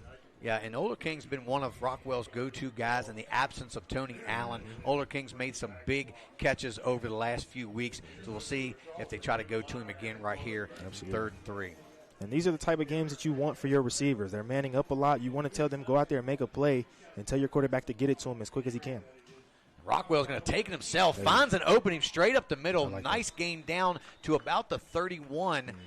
goes Jackson Rockwell. 2:37 left to go here in this first half, and right now this is the best drive they've had so far. I actually love that play call with 5 in the box. You get an extra blocker with the running back and allowing your mobile quarterback as they do it again right up the middle. There goes Jackson Rockwell, a whirly whistle. They're going to have some movement as Rockwell broke through. The defense might have stopped, but, man, you just don't know if Rockwell would have taken that one to the house. Yeah, that one was scary. They went up tempo. Once again, only 5 in the box, and with that extra runner, they had the numbers. It could have been a big play, but it's a penalty on the defense nonetheless. But whew, that was close, JD. So it'll be 1st and 5, so it worked out still positively for the Cougars, but they made a, got away with one. Yeah. So we'll see if they kind of stick with what's been working as Rockwell's going to take it again. He's trying to find something. Graves comes up, makes a great play there on defense. That freshman, he's really starting to be all over the field here. See, that's a numbers game. You got 6 in the box. You only have 5 blockers, and then you can add the extra running back, but then it's man-to-man. If one person misses their block, you'll get the result that you just had right there, JD. Yeah, now 2nd and 5 for the Cougars. Do have 3 receivers to this side of the formation. It's a shorter field here, so still an opportunity to take a shot. You don't have to throw it 40, 50 yards to get in the end zone. Take a shot here. You got the 2 high, man-to-man across the board. Maybe give a little play action just to get those linebackers to come up and then see what you got across the middle. So Takeem Drake in the backfield now as Ledbetter is not in the game. Rockwell sidestep a tackler, picks up about 4, going to be just shy, I believe, of the first down, but 3rd and a yard here. And now we're inside of 1:30 with a running clock. So still got, I think, all 3 timeouts for the Cougars. Yep. See if they use one here with the time running down. They actually have 2. Oh, 2 left. Yep. They did take one a little earlier. But you want to be careful with these QB draws. You don't want your quarterback to get worn down, get hurt possibly. And as they run it again, Rockwell's looking for nothing there as he falls on top of a guy, and they're going to have to burn another timeout here. They wasted a lot of time getting that last play off there, Nate, and now we're inside a minute. They have 1 timeout left, but I believe they just wanted to pick up that first down. Yep. We're going to stay right here. And this is the drive, I think, with probably the last drive possibly of the game, for the half for the Cougars for sure. The Knights get the ball coming out. You've got to make every effort to get this ball in the end zone. A field goal is not going to do you a lot of good, but you got to score 6. Absolutely. I mean, at some point they are going to have to make a play in the air. They're trying to get heavy on the run game, but in a situation like this, under a minute, if you pass the ball and the clock stops, it's not the worst thing in the world. Give your wide receivers an opportunity here to make a play. Yeah, and with Ricardo having that height advantage, it's first down from, about the 22-yard line. I like a shot to the end zone here. You're running down on time. It's not going to hurt you. Throw one up in the end zone and, let your taller receiver go high-pointed and try to make a play. Absolutely. That's what you got your receivers for. And like we said, in the past couple weeks, the receivers have stepped up quite a lot. So here in this situation, man, if you have any one-on-one opportunities, you want to take advantage of it with your best playmakers. So we'll have to check on see what Ledbetter's status will be for the rest of this game as he's still out. Takeem Drake in. Rockwell in the gun. 3 receivers here to the near side. They're going to swing it there to the middle of the field. Carson Olerking makes the catch, trying to get to the edge. Can he get out of bounds? He does inside the 10. They're going to mark him at the 8. So there's that connection with Rockwell and Olerking. And Olerking does a great job getting out of bounds, stopping this clock with 46 seconds left to go, and another big first down. Olerking is very explosive. He put that foot in the ground and hit the sideline immediately. Great quick pass there from the quarterback Rockwell, and like I said, you got to air it out and give your guys chances. They've broken tackles every time they've gotten the ball, JD. Yeah, and maybe you take a shot here, but I just don't like the shot to the short side of the field. I'd like them to flip it with, Ricardo on the other side, but 3 receivers to the far side. They are looking this way. Back shoulder, and that's caught for a Cougars touchdown. Ricardo Lewis from Jackson Rockwell, and they put 6 on the board now, Nate. Hey, Rockwell finally gets it to his favorite receiver there, and Ricardo has been patient all game waiting for that opportunity. As you said, you didn't like the fade, so they did a fade, come back right to that pylon. Ball is right where it needs to be. Excellent execution there from the Cougars to get a touchdown right before the half, JD. Absolutely, and good call there. I like the play to Ricardo. I just feel like he needs a lot more touches and more opportunities as Rocco Marty is on to kick this extra point for the Cougars. The hold is up, and the kick is right through. So with 21 seconds left to go here in the first half, the Cougars are on the board 15-7, and we're going to take a commercial break and hear a word from our sponsors. You're watching Home Team Sports TV.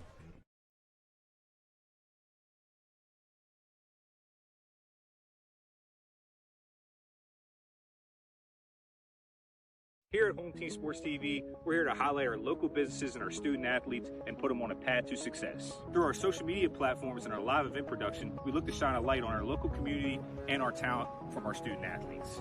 Home Team Sports TV is more than a brand, it's a movement. We're combining creativity, innovations, and smart solutions for companies of all sizes.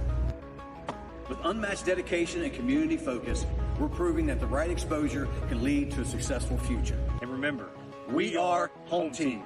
Since opening in 2017, we have been... And we are back here, Home Team Sports TV, and we just watched the Cougars put a score on the board to close the gap 15-7. Much needed points there by the Cougars. We watched Rockwell to Ricardo Lewis, a connection that we've seen many times here over the last couple of weeks. So been waiting for that. We thought it was going to be the deep ball, but it ended up being a nice little kind of back shoulder throw there to the pylon. Rocco Marty now will kick it off, and he kicks a little pooch kick. No fair catch there. Dangerous, but down the sideline goes number 14, runs over Machado. He took the brunt of that from Brody Harris with a big return. So I don't know who's supposed to set that edge over there, but somebody didn't stay in their lane on that kickoff and allowed Brody Harris down the sideline. And 16 seconds left, a couple timeouts. You just never know. Anything can happen right here. Absolutely. We call that lane integrity. My bad, JD. Lane integrity on the outside. When you get too happy and try to make that tackle, you cut somebody off and leave your lane very vulnerable. I mean, they could possibly get in field goal range if they have a kicker, a little pitch back, another pitch back. I don't know what you call that. Over to Cole Fitzgerald, who touched the ball first, and down the sideline goes Fitzgerald. Picks up a first down inside the 30. They're going to mark him at the 25-yard line, but 7 seconds left to go.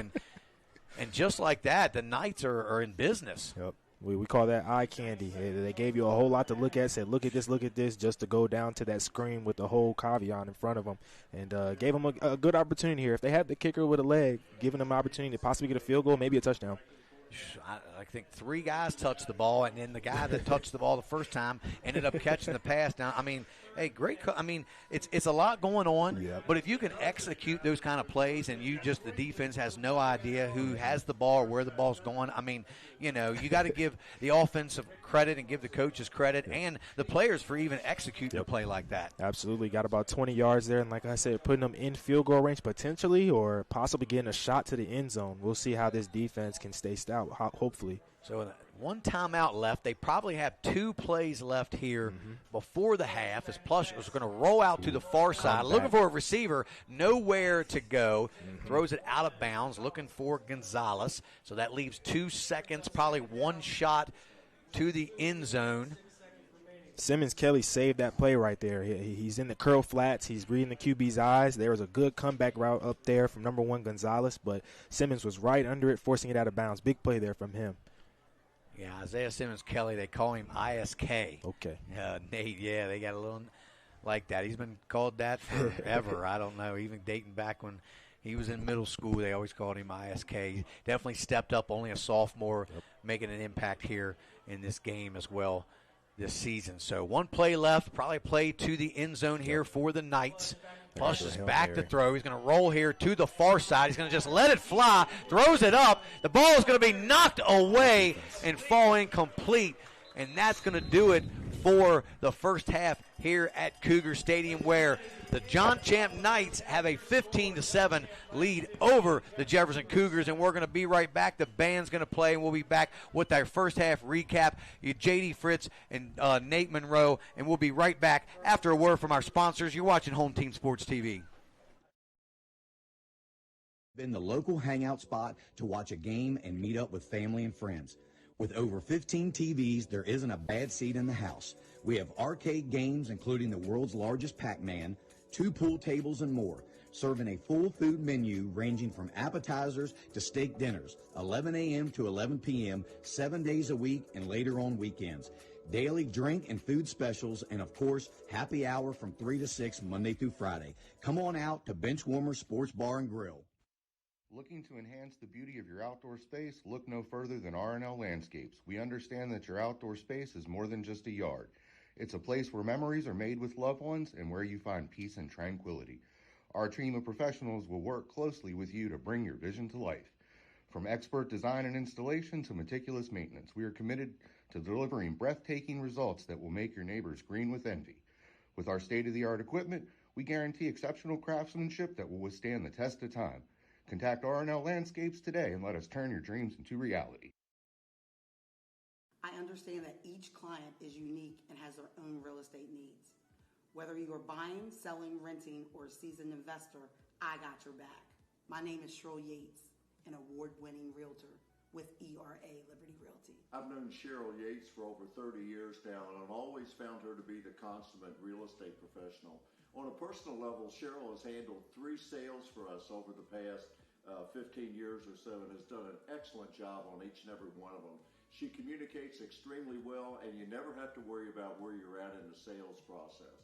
What I like about Cheryl is she's dependable, she's on time, she's flexible, and she works hard to get the job done. We had our sales very quickly through Cheryl Yates. Whatever your real estate needs may be, remember me. I'm the key to buying or selling your home.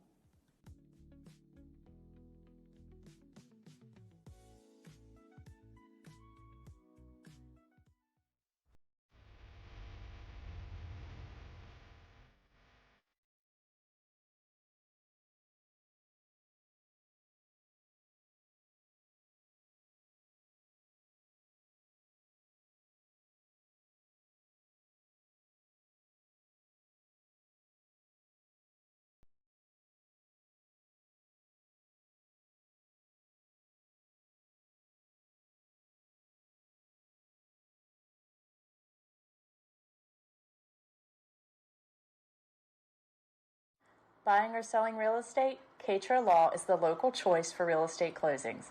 In fact, we were honored to be chosen as the best of the best real estate closing attorneys for 2022 by the Martinsburg Journal. With offices conveniently located on Foxcroft Avenue in Martinsburg and South George Street in Charlestown, Katra Law proudly serves the Eastern Panhandle. Whether on the court, field, or in the classroom, we wish all of our student athletes a safe and successful. In the market for a new vehicle? Then look no further than CMA's Toyota of Martinsburg and CMA's Chevrolet of Martinsburg, all in one convenient location. We have over 350 new and used vehicles available, so you'll be sure to find exactly what you're looking for. And with CMA's Love It or Leave It promise and our lifetime powertrain warranty, you can buy with confidence. Visit us online at CMA's Toyota of Martinsburg.com and CMA's Chevrolet of Martinsburg.com, where owners just care more.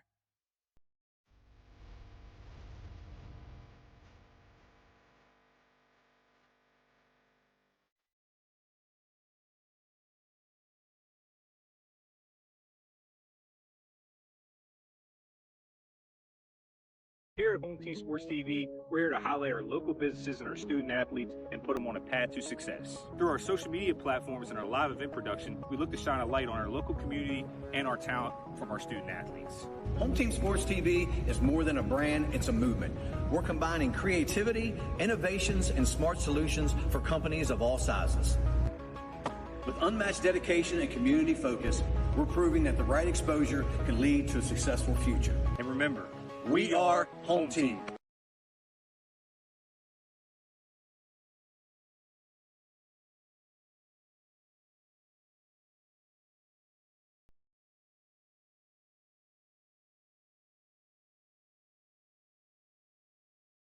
Here at the barn, we have been making dreams come true since 1972, where we help women feel their most beautiful for any occasion, from pageant, homecoming, and prom gowns to walking down the aisle in the perfect wedding gown alongside their bridesmaid and their family.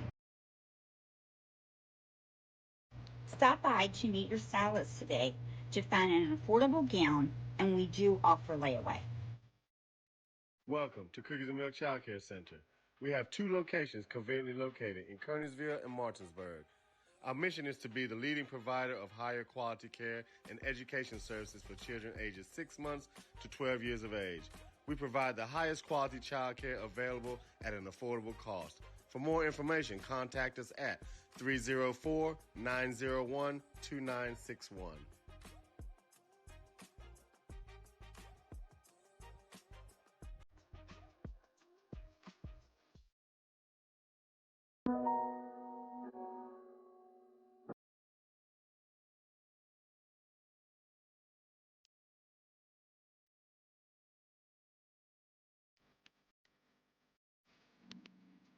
Juwan is the ultimate hype guy. I love him. He's always positive. He's always pepping them up and firing them up.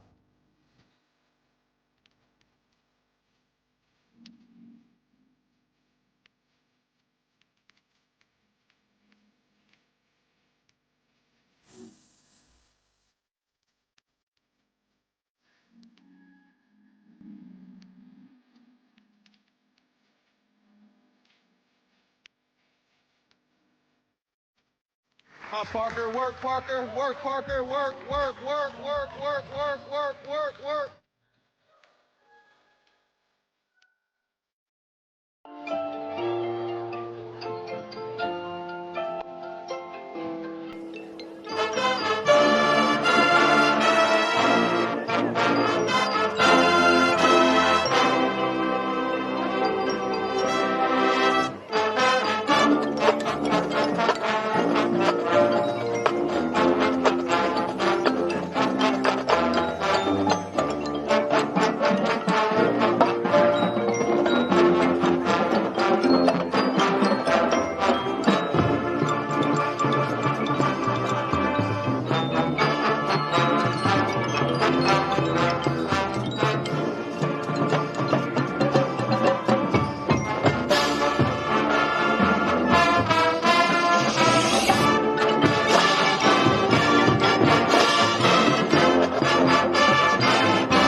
Tonight, for your halftime entertainment, please welcome to the field your 2025-2026 Cruiser Dance Ensemble, directed by Chrissy Crawford and led this year by Cruiser leadership members Harper Powell, Cassandra Stevens, and Brooklyn Tansky. Tonight, the Cruiser Dance Ensemble will be performing to a mix of Missy Elliott songs choreographed by Harper Powell and Cassandra Stevens and several sections by the current ensemble. Let me hear you give it up for Charisma.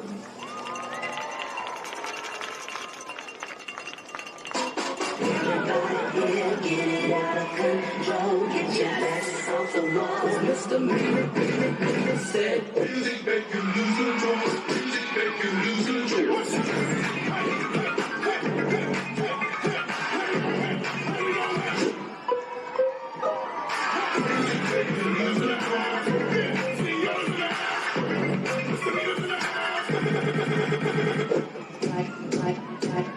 これからみんなでめちゃくちゃ踊って騒ごう騒ごう。Hey, Layla.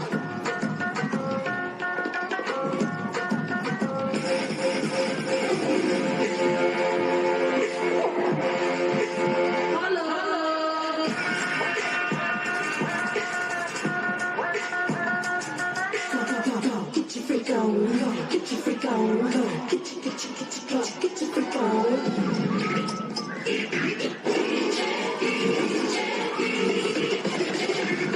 You don't wanna speak my name, surrounded in this blowing wave. Fool gone away, I am now like a cheerleader away. Let me work it, put my hand down, flip it and reverse it. It's your favorite if it's wet yet. It's your favorite if it's wet yet. If you're a fly gal, get your nails done, get a pedicure, get your hair did.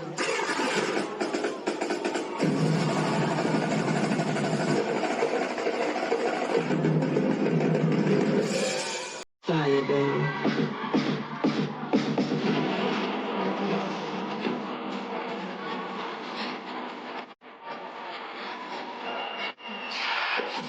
The bliss.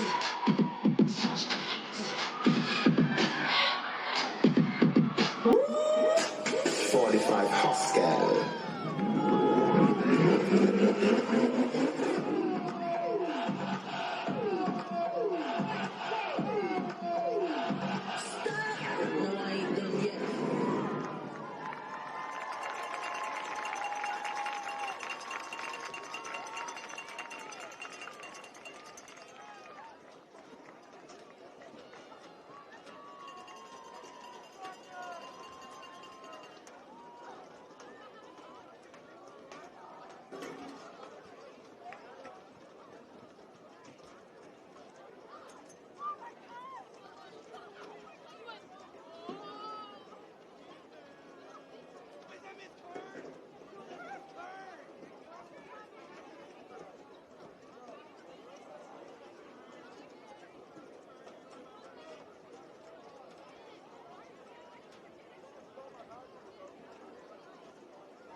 And welcome back to Home Team Sports TV here at Cougar Stadium. J.D. Fritz joined by Nate Monroe. And Nate, a lot going on in that first half. Cougars find themselves down 15-7 so far here at the half. We have some stats we'd like to go over.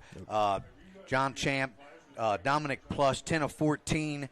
125 yards and a touchdown. Looked pretty good for the most part. Had a few throws that weren't on target when he was being, heavily rushed there by the Cougars defense. Receiving, Khan, the man, number 4, 5 catches, 65 yards. So he really, stepped up in a big way. Had a couple runs as well. Gonzalez, 2 catches, 39 yards, and a score as far as rushing goes. Cole Rogstad, 6 carries, 60 yards, and a touchdown. Can't get much better than 10 yards per tote, man. That's pretty darn good, right? Over on Jefferson's side, Ledbetter leads them with 32 yards rushing. Passing, Rockwell 5 of 10, only 28 yards, does have that 1 touchdown and an interception there in the first half. Oler King, 2 catches, 22 yards, and Ricardo Lewis, 1 catch, 8 yards, and that score there inside the end zone. Just give me your evaluation assessment of how the first half went for Jefferson. I think for John Champe, they have benefited off the turnovers. There's been 2 turnovers very early, and they scored on both of them, which gave them the 15 points. I think for Jefferson, they only have 28 passing yards. They got 7 points off of that 28 passing yards. I think if they can open it up more, get more versatility in their offense, I think that'll help them out moving forward, because 28 passing yards is very hard to put offense up as an offense. Yeah, and we saw, you speak of the passing yards, a team that's, passed for over 200 yards in each of the last couple of games. Rockwell had nearly 300 yards passing last week, well over 200 yards the week before, and, multiple touchdowns. This week, just the single touchdown there before the half. But, Jefferson's going to have to find something working on the offense. Their run game kind of fell stagnant, kind of a little predictable on the run. They're going to find maybe, if Ledbetter can't go, they're going to have to give the ball to somebody. Rockwell can't carry the ball every time you want to run. That's just going to get your quarterback injured. Exactly. You've got the playoffs coming up to look forward to. They've got suitable backups. You got Takeem Drake. Give him the ball. Even bring in, your bigger quarterback and Bray Holmes. Maybe give him some short yardage carries as well. You just got to use the guys you have and save some of your, save some of that punishment for Rockwell, because he's not going to be able to absorb all that the rest of this game. Absolutely. This is probably the closest to playoff football they've had in the past couple weeks, and when you go against a good team like John Champe, you have to be versatile. You have to make adjustments, and as you said, those adjustments come with feeding more players, getting more guys involved, and for the quarterback situation for Rockwell, getting the ball out early so that he can get comfortable. As you saw at the end of the half, he got the ball out very quickly, and they got a little fade stop to Ricardo, so you want to see them become more versatile, JD. Yeah, and even though they had a short field to work with there before the half, it just seemed like their offense was just much more in sync, more fluid. And they need to come out. They're going to come out on defense first. Champe gets the ball coming out, so they need to get a stop first of all. And then when they do get the ball coming back, they just need to work that passing game to perfection like they have the last couple of weeks. I just think they kind of got caught up. I'm sure the turnovers didn't help with Rockwell in the first half. They kind of got behind there, down 15 points right away. They probably changed their game plan slightly. But you just got to stay the course, doing what you've been doing. That's worked well for you the last few weeks, and that's kept you on that 4-game winning streak. Absolutely. It's going to show how much they really trust their quarterback over there in Jefferson. You're not going to be able to just run the ball down John Champe's throat. They've proven that. So you're going to have to trust your quarterback to be smart with the ball, get the ball out to his playmakers, and we'll see if they do that here in the second half, JD. Yeah, absolutely. And while we have a moment, we also would like to thank our game sponsor, title sponsor for tonight, Norse Hall, the West Virginia Mead and Hot Sauce Company, owned by Ryan Willingham. We appreciate you, Ryan, and everything you're doing to help us out tonight, sponsor this game, so we're able to, bring it to everyone watching at home. If you'd like to go there, they're located at 8100 Tuscarora Pike in Martinsburg, and you can call them at 304-901-5449. Again, that's Norse Hall owner Ryan Willingham. We appreciate you guys for sponsoring this game tonight. just a few minutes here left to go before the second half starts. It's 15-7, and we're going to take a quick commercial break, and we'll be right back with the second half kickoff. You're watching Home Team Sports TV.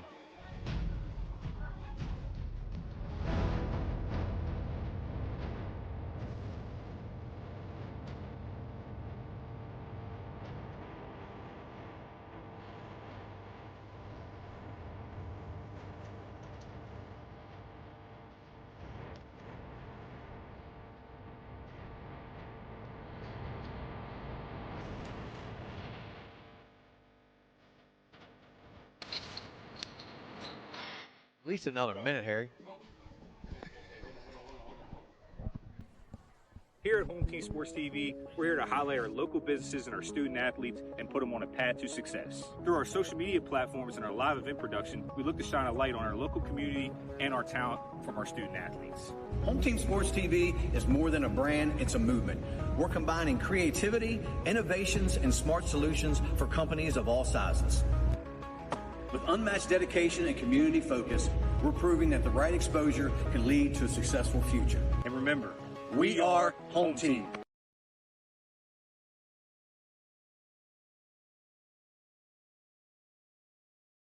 Hey, I'm Jeremiah. And I'm Braden, and we are Brothers Bin Blasting, your bin blasting all-stars. A unique sanitizing service begins right after your local trash collection.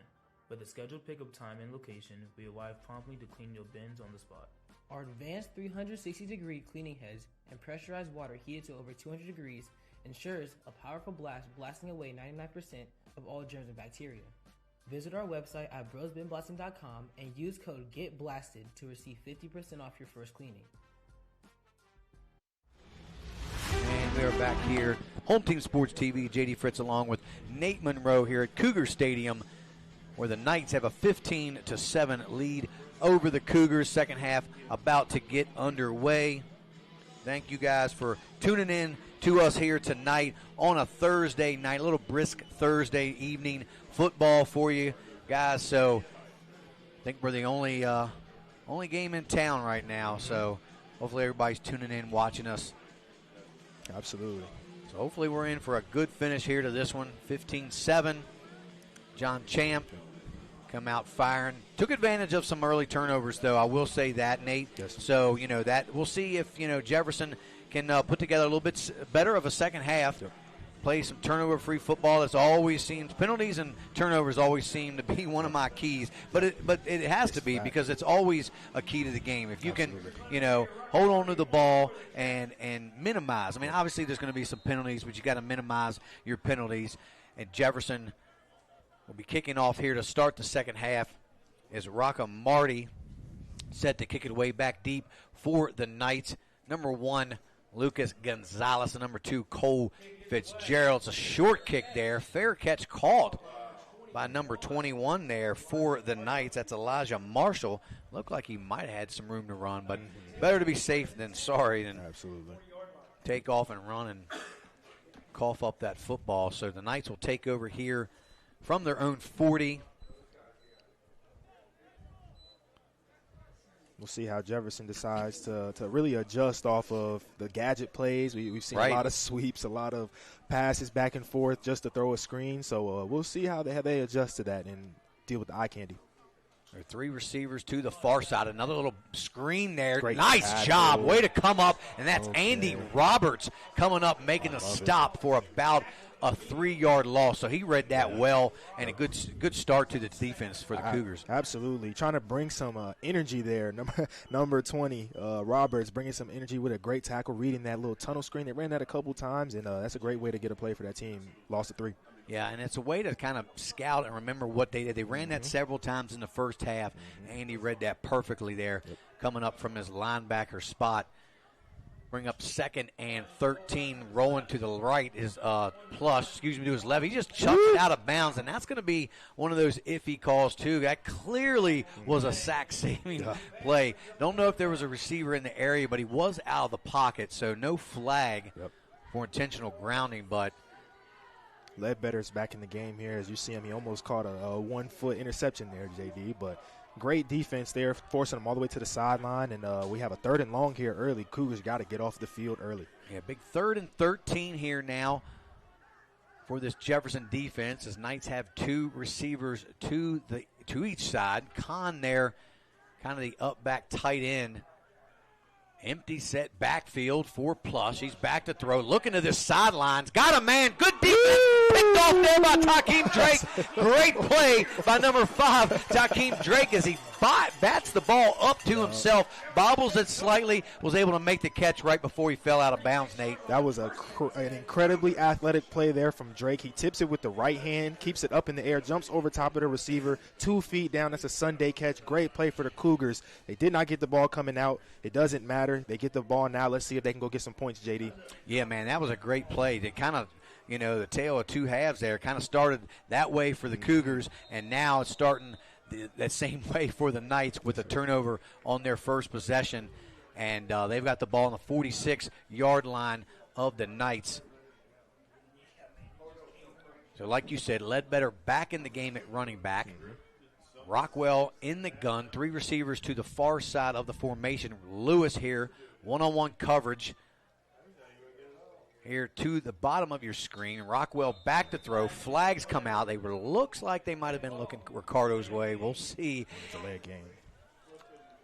And that you can't have. That's got to just be, they got to get these plays in sooner. We've seen that not as much this year as we have in past years, but Jefferson always seems to run. For a team that doesn't huddle and they call the play from the line, they sure do have a lot of, delay of game penalties. Yep. QB's got to have a sense of urgency there for his offense. And Rockwell looking deep, going to take a shot for Ricardo, in and out of the hands of Lewis. Good coverage there by Fitzgerald. But I like the shot. Take that shot on first down, and you just have to. And Lewis wasn't quite able to hang a good ball there by Rockwell. Hopefully they come back to that, Nate. Absolutely. That's one of those you got to go make a hands catch it over top. You have the height advantage, a lower corner. Go up top, grab it with your hands, dunk on them, what we say, and make sure you come down with it. Great ball there from Rockwell nonetheless, though. Love that shot, JD. Lewis out of the game right now, and Tony's don't look now, but number 2, Tony Allen, is in the game. We didn't see him warm up too much or really run any routes, so we'll see how mobile he is with that high ankle sprain that he's dealing with. So we'll see if they try to go. Nah, looks like it's just a decoy. Machado breaks off a nice run, breaks the tackle. He's in an open field, picks up the first down, cuts it back. There goes Lesteel Machado down near the 20-yard line, and I just love Machado. He squirts around out there very quick, in and out, man. He just makes people miss. He hides behind his blockers, and he does it really well. Absolutely. That's a great play call there. They do a quick tunnel screen. They block it up very well, and the Machado's putting on for the 5'6" and under guys just like me. Great play there. Let's see if they can take this momentum and score, JD. Yeah, and here we go with this little 4-receiver bunch formation. You like to swing it out here. See if Machado gets it again. Tony Allen in the game to the single receiver to the far side. Empty set backfield. They do swing it to Machado. Picks up some blocks, and he does get tripped up. Good play by Kahn. Oler King wasn't able to stay on the stronger man, Kahn. He just shoved him right out of the way and made the play. That was a great block outside from Ledbetter. Put his guy on the floor as he went to the floor with him. If Machado would have been able to break that tackle, he had nothing but space on the outside. They're going to the quick game here, JD. We've been begging for it. Get the ball out of their hands, get it to their playmakers, and see what they can do. And I'm not real sure why they have Tony in the game other than being a decoy. Obviously, if you've done your homework, you know that Tony Allen's been hurt, and the coaches probably didn't see him warm up either, as he definitely looks like he's still running around a little gingerly on that ankle. But again, same formation, but to the far side. Rockwell's going to take it himself. Not a lot there. Again, that defense for the Knights plays that well, picks up maybe another yard or two. It's going to bring up a big 3rd down now for the Cougars. They're playing the numbers game. They got 4 receivers out there, so if you see 3 receivers or 3 DBs on 4 receivers, you're going to throw that. If they match it up 4 and 4, you're probably going to run it, or you're going to look for some type of pass on the outside. So 3rd and about 6 now for the Cougars. No doubt this is probably 4-down territory as well. So anything positive here on 3rd down is what you're looking for, if not the first down. You got numbers outside, yes. Low throw, bad throw, and Rockwell just didn't get his feet set there, Nate, and, you probably would have been better off not catching that football, and maybe they did rule it incomplete. Yeah, they did rule it incomplete, so no loss on the play, but you can't – you got to have something. I mean, swing that ball out there. The play, it was there. Yep, absolutely. They had 2 DBs on 3 receivers blocking, one catching the ball. You love those numbers. You just got to get the ball up there and give your receiver the chance there. Now, and if I'm you, I go the same formation, but I don't know if I like the quick play. I think you on 4th down, you got to throw beyond the sticks. Absolutely. But you do got single coverage to see if Tony can make a play. Looking to the far side. Rockwell's going to try to take it and run. He does. He picks up the first down inside the 10. Knocked down there by Tyler Kahn, but not before Rockwell picks up a big first down for the Cougars. John Champ went QB spy there, and it was played very well, but when you QB spy, you're one-on-one with a quarterback who's as mobile with Rockwell. You got to make that tackle. He misses that tackle there. They get that first down. Great play by Rockwell, just taking what they give him. Yeah, and like you said, they're taking what the defense has given them, and so far, again, on this drive, working out really well for the Cougars. A good mix of run and pass, and now they're 1st and 10 from the 9-yard line. So knocking on the door here once again. They're still keeping Tony in there. He's in the slot now. We'll see if he gets an opportunity here.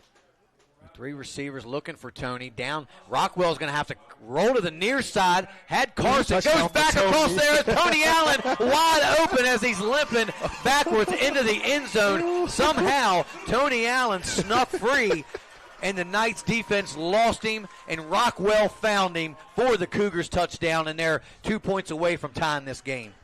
I got to give respect where respect is due. He is hobbling out there. He is barely able to cut on that foot, but he gets open and makes a huge play for his team.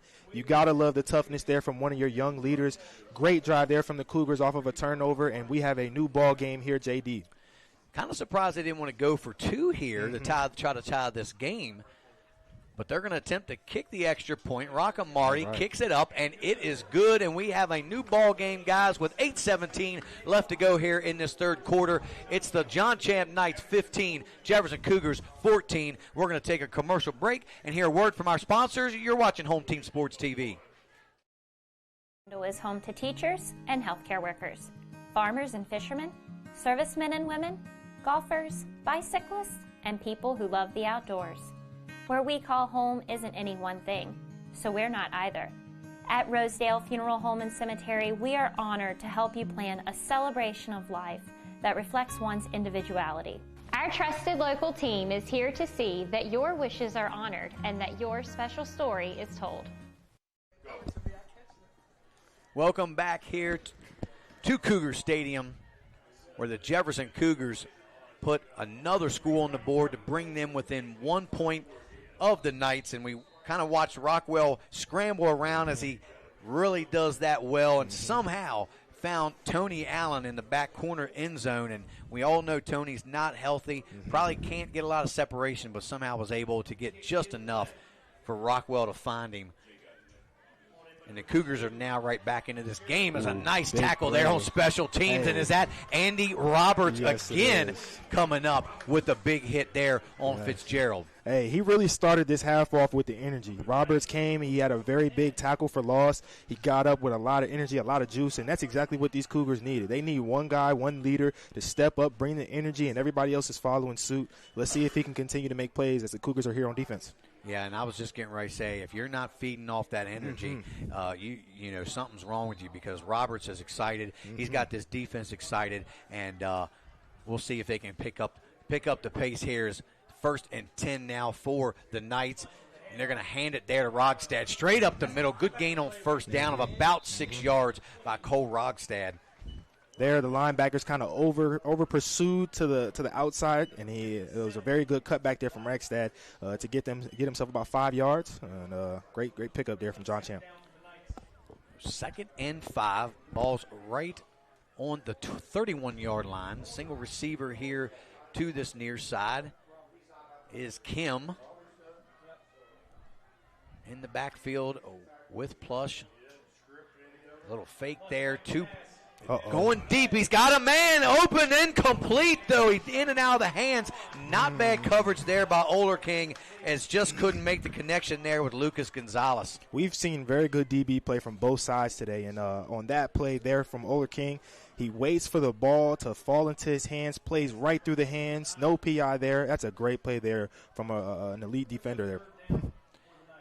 Yeah, and they took their shot this time on second, so it brings up another big third down for this Cougars defense, and more importantly, maybe for this Knights offense there, Nate. So another little play action there. Let's see. He's under a lot of pressure, and down goes Plush. He's going to throw it away, but he wasn't out of the pocket with no receiver. Let's see if they throw this intentional grounding flag.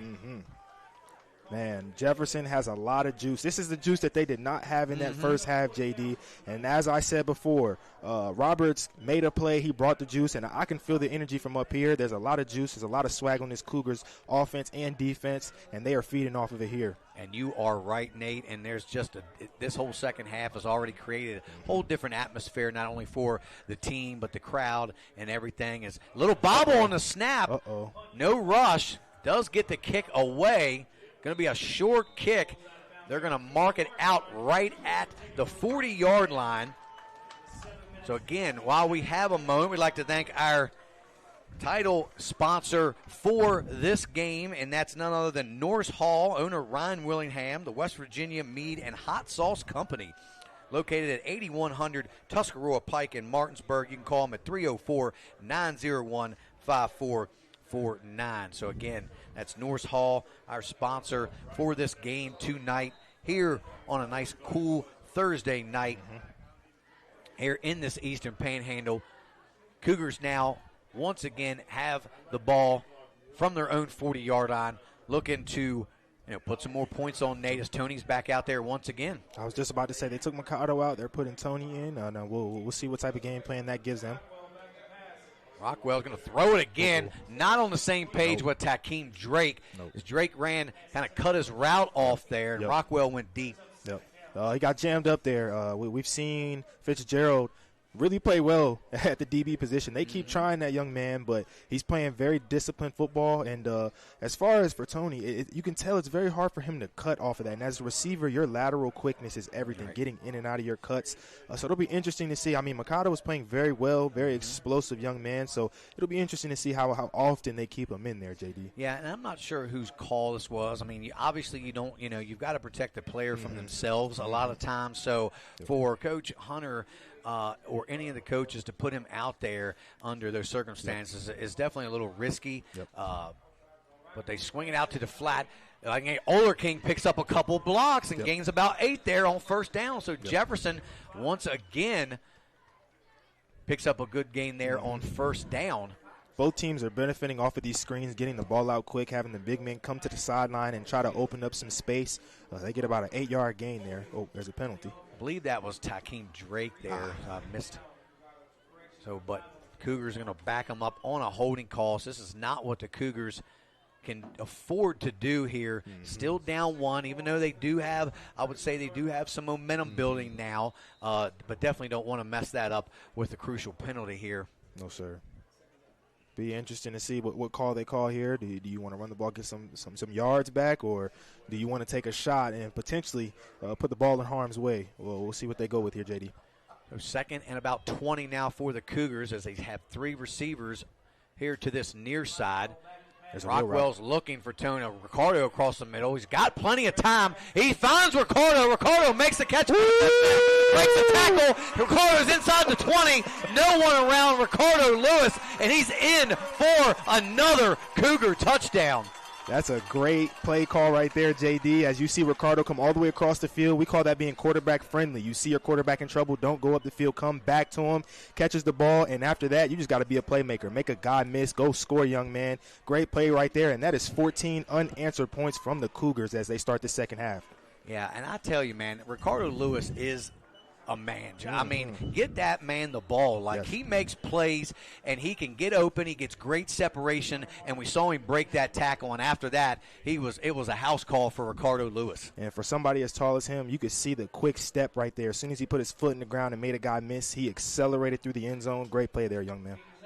And the extra point is up and good. And with 5:57 left to go here in this third quarter, the Cougars now take the lead 21-15 over the Knights. And we're going to take a commercial break and hear a word from our sponsors. You're watching Home Team Sports TV.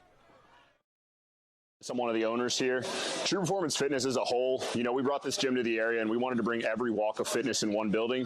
So that's exactly what we did. We have strongman, powerlifting, bodybuilding, CrossFit. We have posing rooms, a full turf, a full track outside. We even have a basketball court. We wanted everything to be under one roof. So that's just kind of the thing that we did. We also went out and we made sure that we got top of the line equipment. We also make sure that all the pads and everything are getting replaced and all the machines are being taken care of properly. That's just something we strive to do for this community. We also like to give back to the community with donations, fundraisers, and other stuff for like kids and the families around. So that's just kind of who we are as a gym, and we're looking forward to seeing you guys. And welcome back to Home Team Sports. J.D. Fritz along with Nate Monroe. And Nate, I tell you, man, Jefferson really is clicking now on all cylinders. 21 unanswered points in this game as they take a 21-15-point lead over the John Champe Knights. And you just got to love it. I mean, really, it's Absolutely. This offense, I got to give some credit to the offensive line. All these touchdowns that Rockwell has thrown, he has had time. And we'll see if they can continue. Rocca Marty kicks it deep. Fitzgerald takes it there, tries to find some room again, tackled hard there. And I'll let you tell everyone who just made that tackle if you all at home don't know by now. Andy Roberts is making his name in this game on special teams, on defense. He is coming down and putting a lick on every player he's going against. I love to see it. This young man is juiced up. He has been the leader for this team, and he is making his name known. Yeah, Andy, who's just a sophomore, got his opportunity to start a lot of games last year as a freshman and gain that experience. And this year, it's definitely carried over to this year as he's really stepped up big for this Cougars defense. Absolutely. So now we'll see with their back against the wall, down here in this game, what the Knights decide to do is an empty set in the backfield. As Fitzgerald goes in motion, the handoff, fake up the middle. It's nothing there for Tyler Kahn, and that's the first play that I've seen the Cougars kind of stack up Tyler Kahn for no gain. And guess who's the first one there? Mr. Roberts. He is reading. He is trusting his keys, and he is flying downfield. And as you said, Kahn has usually been running through. They did not allow him to get in the yards there. Maybe one. Playing very stout on that defensive line and in the linebacker core. So, again, thought they were going to go a little tempo, slow it down. Two receivers to each side. Rogstad in the backfield. They swing it into the flat there to Fitzgerald. He makes the catch for about 7 yards to still bring up a third and maybe two. They take a quick little out route there. I've kind of been waiting for him. As you see, the Jefferson's been playing over top, a little bit of cover 3, a little bit of cover 4. You got to attack the intermediate. They were doing that earlier, but they kind of went away from it, kind of got a little cute, and got themselves into a 3rd and short here. Pistol formation, man in motion is Fitzgerald. They're going to give the handoff there to Braden Graves, and he's short of the first down. No, that was Krogstad, the bigger running back, and usually he powers his way through there. Cut down, and going to be a yard and a half or so, maybe 2 yards short. Is they're thinking about it here. I don't know if it's 4-down territory yet. Just they're not. They're only down 1 score.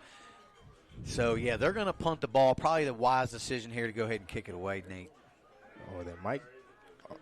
I would watch a quick kick or possibly some kind of fake, or they're going to try to draw Jefferson off sides. Oh, no. And they do fake it. Oh, no. And they don't go. They do get it with a second effort as he drives forward. The Cougars had him stop behind the line of scrimmage, but great effort there, and that was the freshman, Braden Graves. So really risky play. It works out good for the Knights, and they're moving the chains. They called his own number there. He was really tackled about a yard short, kept his feet moving, took 3 guys with him. That's a huge play there from, as you said, a young freshman in a big game like this. We'll see if they can capitalize on it, JD. That was a huge call. Especially with Jefferson having the momentum that they had. So plus with a little bootleg action here. Going to this side, he's got Kahn. Kahn makes the catch, and he's laid out there. Who came up and made they threw a flag on Takeem Drake. I don't know about that one. It could have been helmet to helmet. We were kind of hidden on this side. is they had Con stacked up for a yard gain, but they're going to get 15 more added to this. Those are the toughest plays as a defender. A guy's falling down. You just want to come there and make sure he gets hit in the ground, and it ends up being a targeting call. But luckily in high school, you don't get ejected from the game like in college, so he still gets to play, but it is a 15-yard penalty. Nonetheless, they are coming down and hitting JD. Yeah, you got to like the aggressiveness because you didn't see any of that in the first half. And Jefferson's just kind of they're sparked and they're alive now, and they're flying around, the football. And you just have to be a little bit smarter the next time. As a little long handoff goes to Ragstad. And he's not going to get back to the line of scrimmages. We've got some extracurricular going on there between Kahn. It looks like maybe Ledbetter over there as Rogstad will lose a yard on the play to bring up 2nd and 11. It's Jefferson. The D-line and the linebackers are doing a great job of being able to get in the chest of each offensive lineman and extending, not allowing any of these lanes to be open. The single receiver here is Kim. It's going to be handed off again. And you know who good it is. Pursuit by Andy Roberts, and he's really making his presence felt this second half as he said, you know what, guys, get on my back. I'm going to lead this defense. He probably has about 15 tackles, it looks like right now. He is reading his keys, and he is not hesitating, running downhill and wrapping up. That's the main thing. It's one thing to get there. It's another thing to wrap up. Haven't seen him miss a tackle all game, JD. No, he's doing a great job, and they've kind of really gotten some things figured out on the defensive side here, as now that brings up 3rd and long. Call it 13 for the Knights. Con in motion. You're going to hand it off, pitch it back again. There's that play. Plush is going to be flushed out of the pocket. He's going to have to tuck it and run. Nowhere to go. Might have gotten 2 on the play, well short of this first down. So it brings up 4th and we'll say about 11. So it's a big decision here. Do you kick it and pin the Cougars deep, or do you go for it here on a 4th? And I guess they marked him right about the line of scrimmage, so it's 4th and 13. That's one of those plays. You run it once, you can't really run it again. Right. You've seen it happen, and the defense was 100% prepared for that. And in this situation, you have to punt the ball. It's 4th and 13 is almost impossible to get in this situation. So punt the ball, and you have to trust your defense at this point, JD. Yeah, I agree with you, Nate. You run those little trick plays. They're cute when you run the first time. They might work, but you're not going to be able to run that too many times. It's a low kick here. Cougars are just going to get away from it. Man, it's going to take a nice John Champe roll down near the 5-yard line. I think they're going to mark him at the 6. So, they got the ball, and, with a 6-point lead here late in this third quarter. So everything working in the favor of the Cougars right now. So we'll see if they can, put another drive together and get some more points here on the board. Absolutely. 21 unanswered since right before the half, and it looks like they're not going to slow down at all. I will say not catching that punt helps John Champe out a lot. They got 15 net yards off of that, so we'll see if they can drive 95 yards for this touchdown, JD. Yeah, you're working out of almost near your own goal line, so you definitely don't want any turnovers here in this situation. Can't afford it. Don't give up. No. See if they continue to throw here. Yep. Taking their time here as the clock runs down to about 5 seconds. 3 receivers here to this near side. They get the snap off. Rockwell's looking deep again. He's going to Takeem Drake. Overthrew Drake by a yard or so. Pretty good coverage once again, as we've seen Cole Fitzgerald. He has tight coverage. He's had tight coverage all night long. He's been very disciplined in his technique. He's getting hands-on, and he's running, and as soon as the ball's up in the air, he's looking up as well. Very impressed with how Fitzgerald's been playing over there on that left side of the island. Yeah, and again, that's a couple times they've went to Drake's side. And I'm not questioning play calling. I just think that your man with single coverage over here on a smaller corner would be Ricardo. But we'll have to watch, see what they are playing the safety over top. Rockwell back to throw again. He's going to have to step up. He finds some room up the middle, picks up a first down out to about the 23, 24-yard line. So a good run there by Rockwell and another Cougars first down. Absolutely. I want to see that more from Rockwell. He's been doing it more in the last 3 possessions, but if it looks blurry and you can't see it, man, tuck the ball, get what you can, get down, and protect yourself there as he does as they get a first down. Yeah, they've definitely got something going here on offense as they couldn't, get anything going in that first half, and they seem to have kind of everything working right for them now. Yep. I mean, they've really just pretty much just said, you know what, we're not really going to run the ball anymore. If we're going to run, Rockwell's going to take off running. We're going to throw it, and we're going to make you guys defend on the outside. Now they hand it off to Ledbetter. He finds a hole up the middle. There goes Trayvon Ledbetter. Breaks a tackle. He's down the 40, going down the sideline. Can they catch him? Yeah, they knock him out of bounds, but not until a huge run by Trayvon Ledbetter, and the Cougars are now in business once again at the Knights' 16-yard line, Nate. Earlier in the game, they tried to use the run to open up the pass. They've said forget that. They're using the pass to open up the run, and they just got a huge gain from their lead back here. I love what I'm seeing from this Cougars offense here as they have just leaned on Rockwell and allowed him to be himself, and it's generating great offense here, JD. Yeah, and you said it best. They're, allowing the pass to open up that run. Usually it's the other way around a lot of times, and it didn't work at all in the first half. And they're really making the Knights pay for it now. Yes, sir. Love what I'm seeing. They're taking their time. We kind of said something about the clock running down, but, hey, as long as they are continuing to execute and they're getting plays, I love what I'm seeing. The Cougars in the red zone once again. 3 receivers to the far side. Ledbetter in the backfield again. They fake it to Ledbetter. Rockwell's going to take it himself, not get much, maybe a yard out of that. Yep. They'll bring up 2nd and long. Once again, a numbers game. They have about 6 people in the box. They tried to do a QB draw. Very hard to get any type of separation there. 2nd and long. Yeah, we'll have to see where this safety is playing. You would think he'd be shaded to that side of the field. Maybe you come back with some kind of post or a slant here with Ricardo. Absolutely, JD. They got Fitzgerald on him. That's a great matchup on his left side.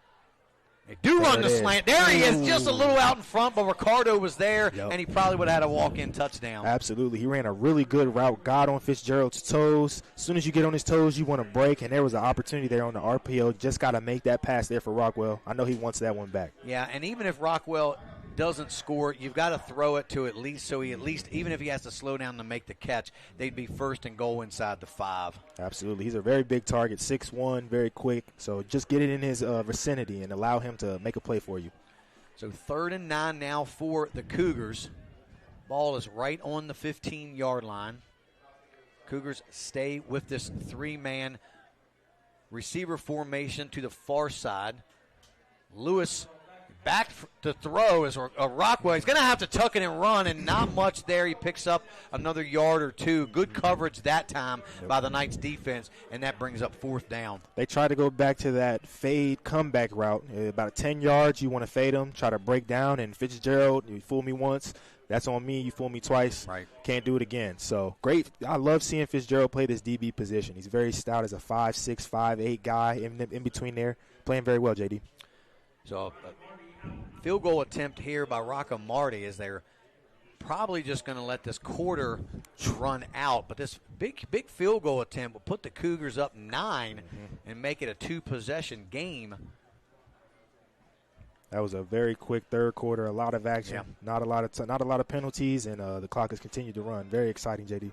So they're going to switch ends here, and that's going to do it for our third quarter of play here at Cougar Stadium, where the Jefferson Cougars have a 21-15 lead over the John Champe Knights. And we're going to take a commercial break and hear a word from our sponsors. You're watching Home Team Sports TV. Auto, here to serve you with all your auto repair and service needs. We are a family-owned business serving our community since 2003. We work on all makes and models from vintage cars and trucks to collectors to today's latest, newest vehicles. So stop in and see us at one of our 2 locations. See you soon.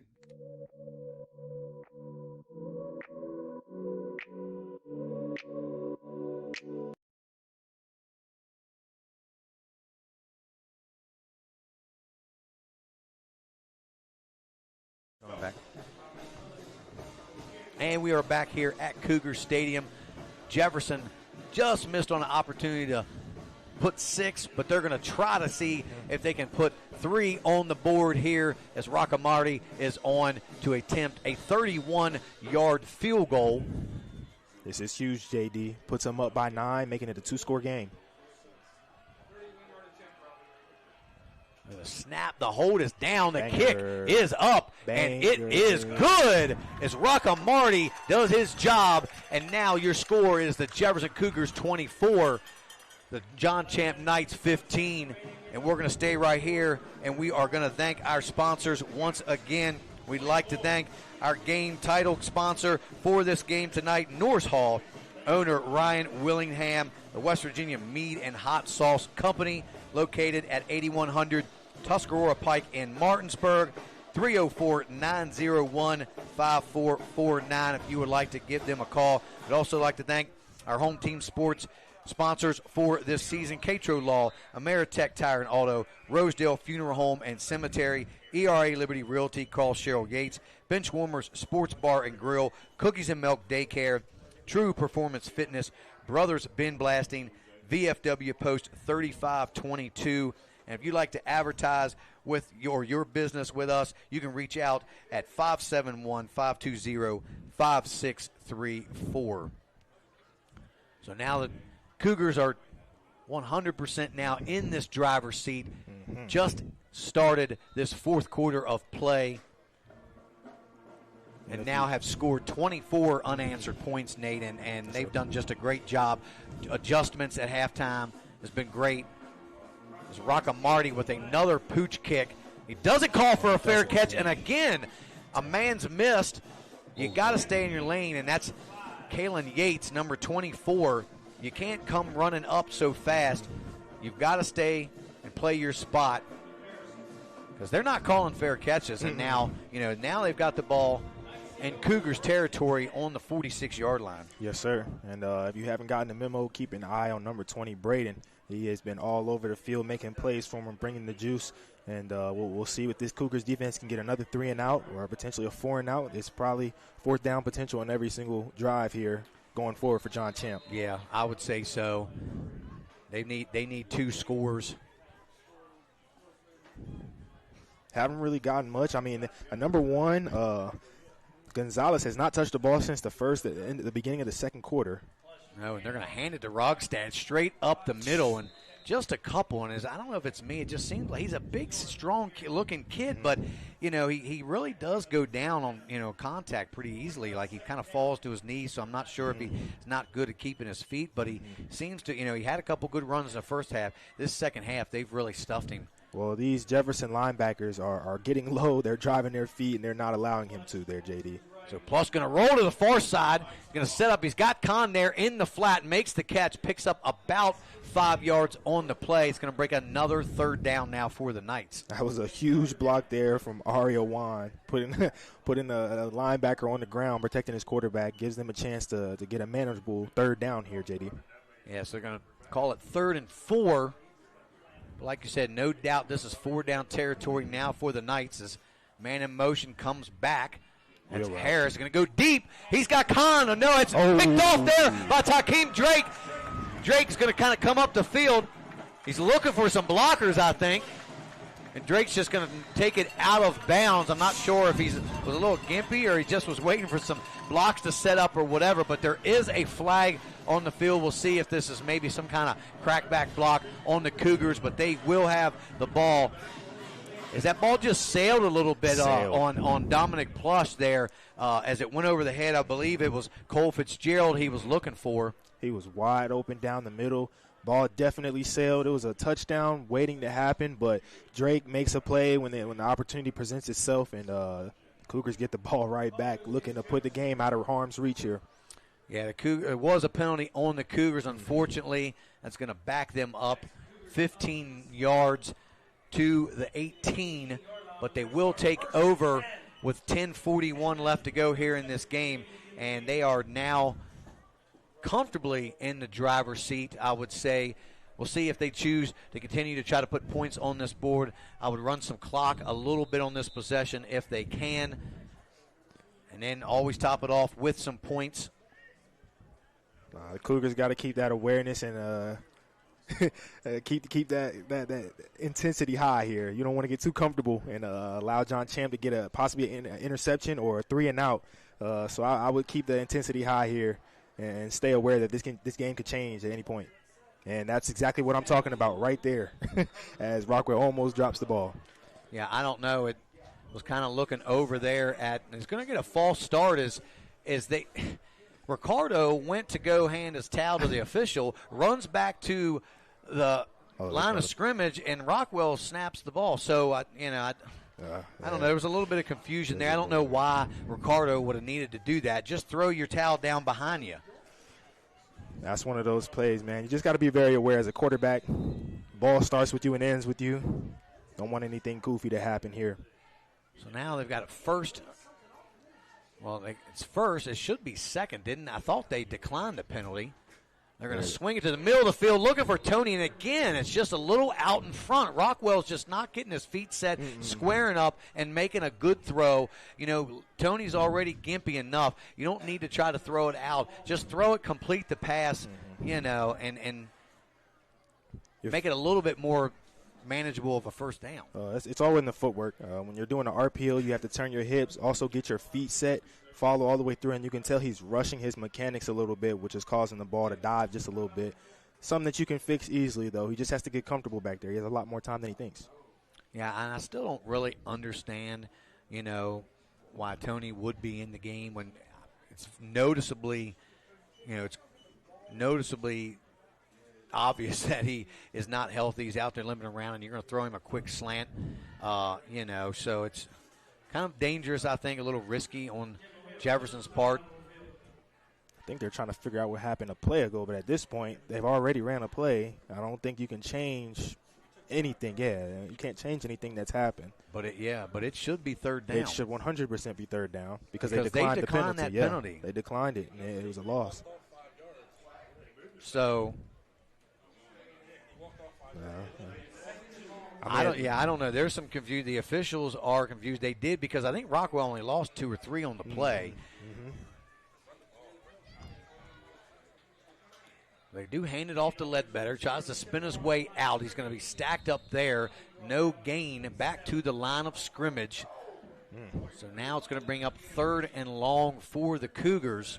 It's getting very chippy down there. Wouldn't be surprised if we saw some penalties of unsportsmanlike here, but you love the energy and you love the competitiveness as long as it stays within the game here. Love to see it, though, JD. Yeah, and if you're the Knights, you just got to keep your composure. You're down 9. You know, you're getting into the later parts of the game. You don't want to do anything that's going to, hurt your team even more. You're playing good defense so far on this. You're not out of it yet. More too high here. Yep.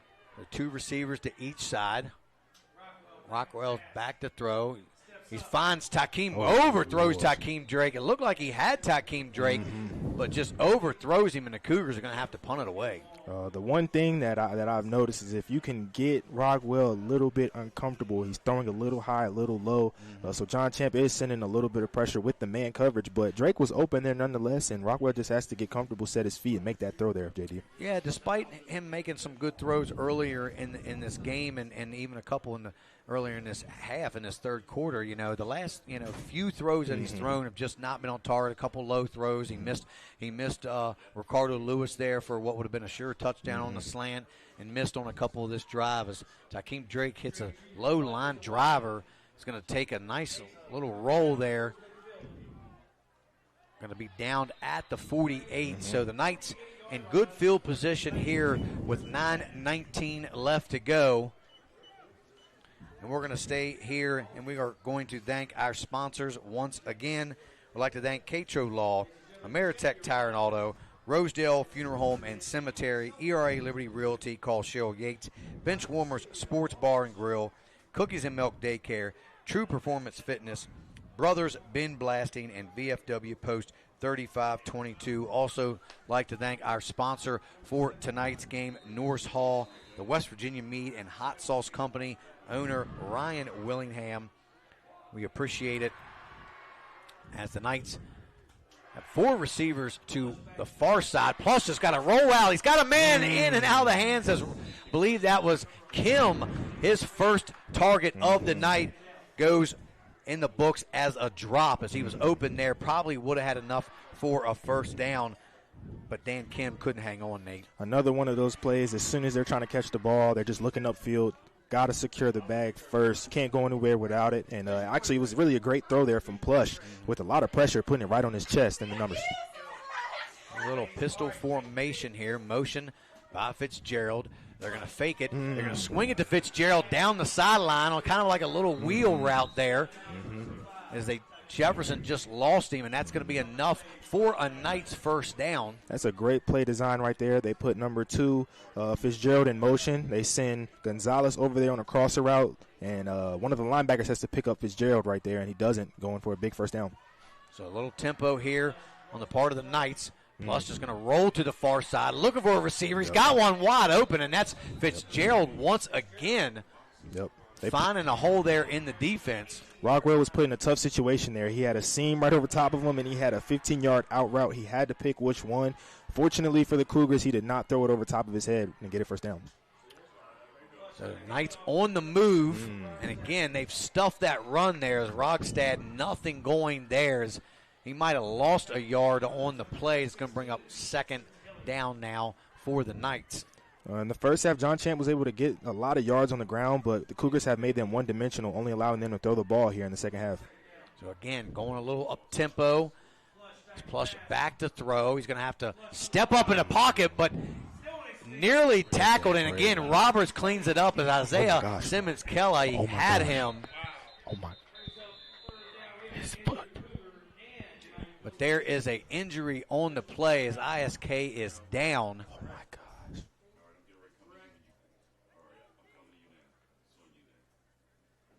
We got 2 players down here on the field, one for the Cougars and one for the Knights.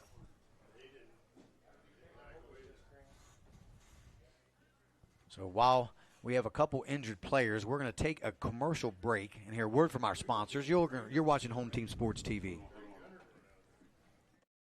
We're here to highlight our local businesses and our student athletes and put them on a path to success. Through our social media platforms and our live event production, we look to shine a light on our local community and our talent from our student athletes.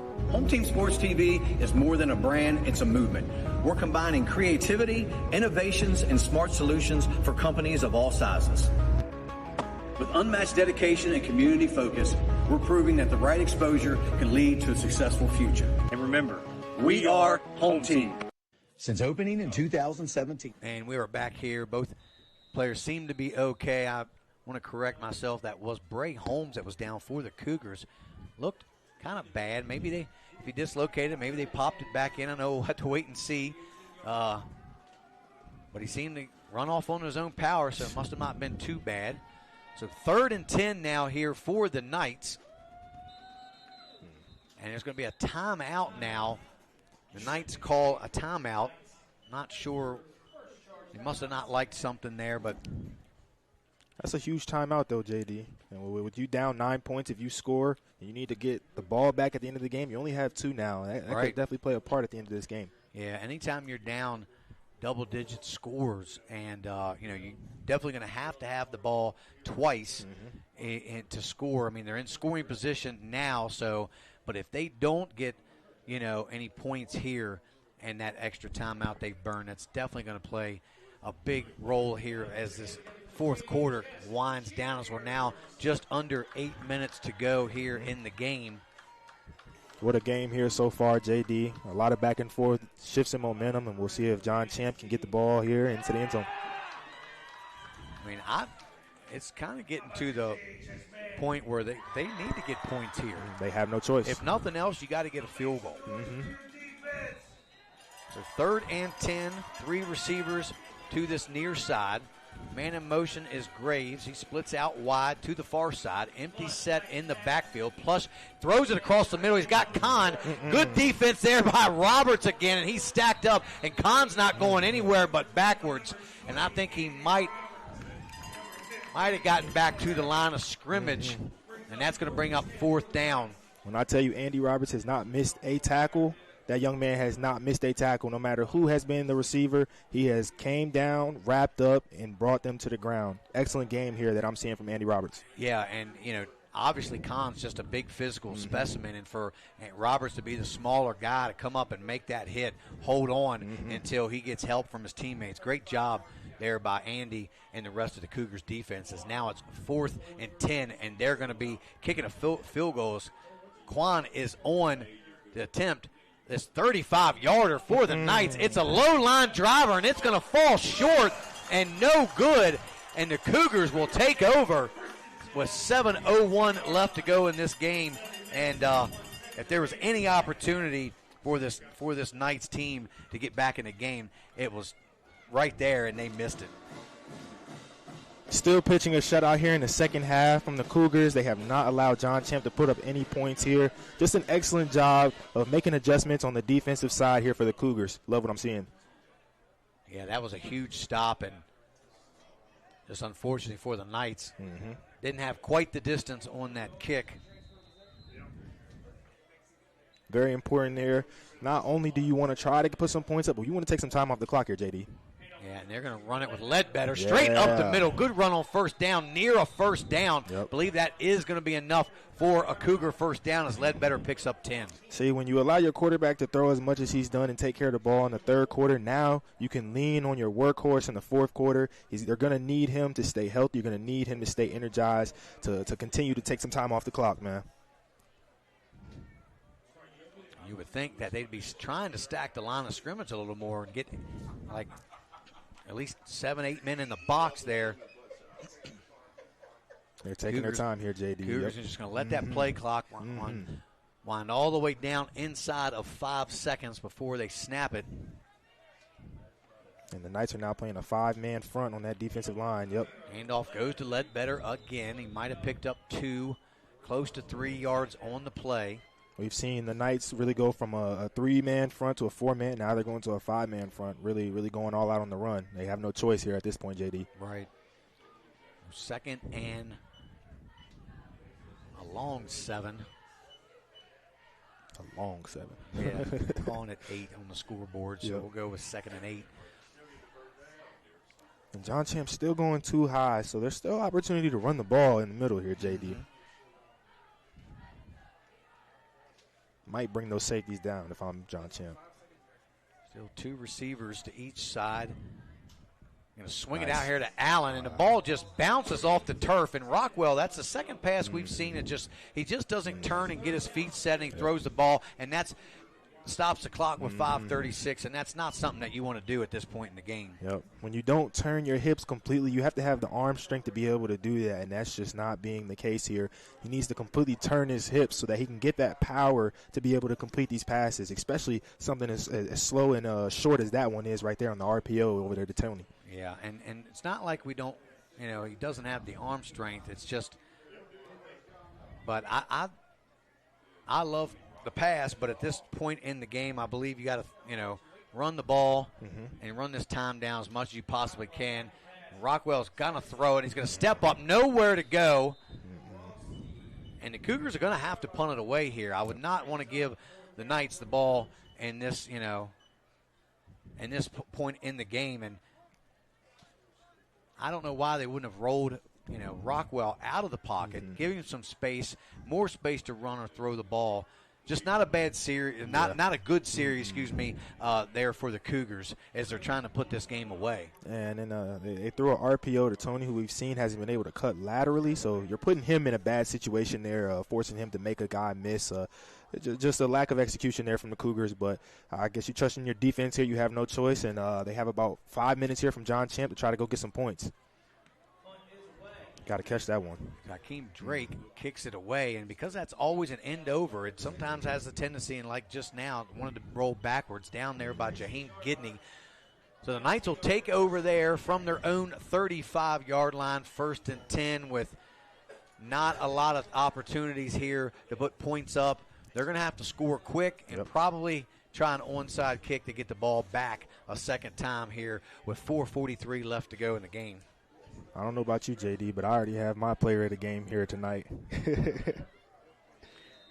If we get an opportunity to go to commercial, we'll talk about that and see who we come up with. As Plush finds Fitzgerald in the middle of the field. He makes the catch, looking for some running room, tackled there. Pickup of about 6 yards for Cole Fitzgerald out to the 41. So 2nd and 4 now for the Knights, and they're going to go hurry up again. No choice at this point. 4.5 minutes, clock running. 2 timeouts. Man in motion is Harris.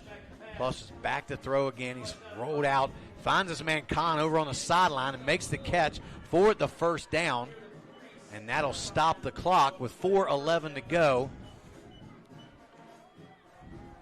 So if you're the Cougars, you still got to play defense. You still got to try to get to the quarterback. They're going to go quick again.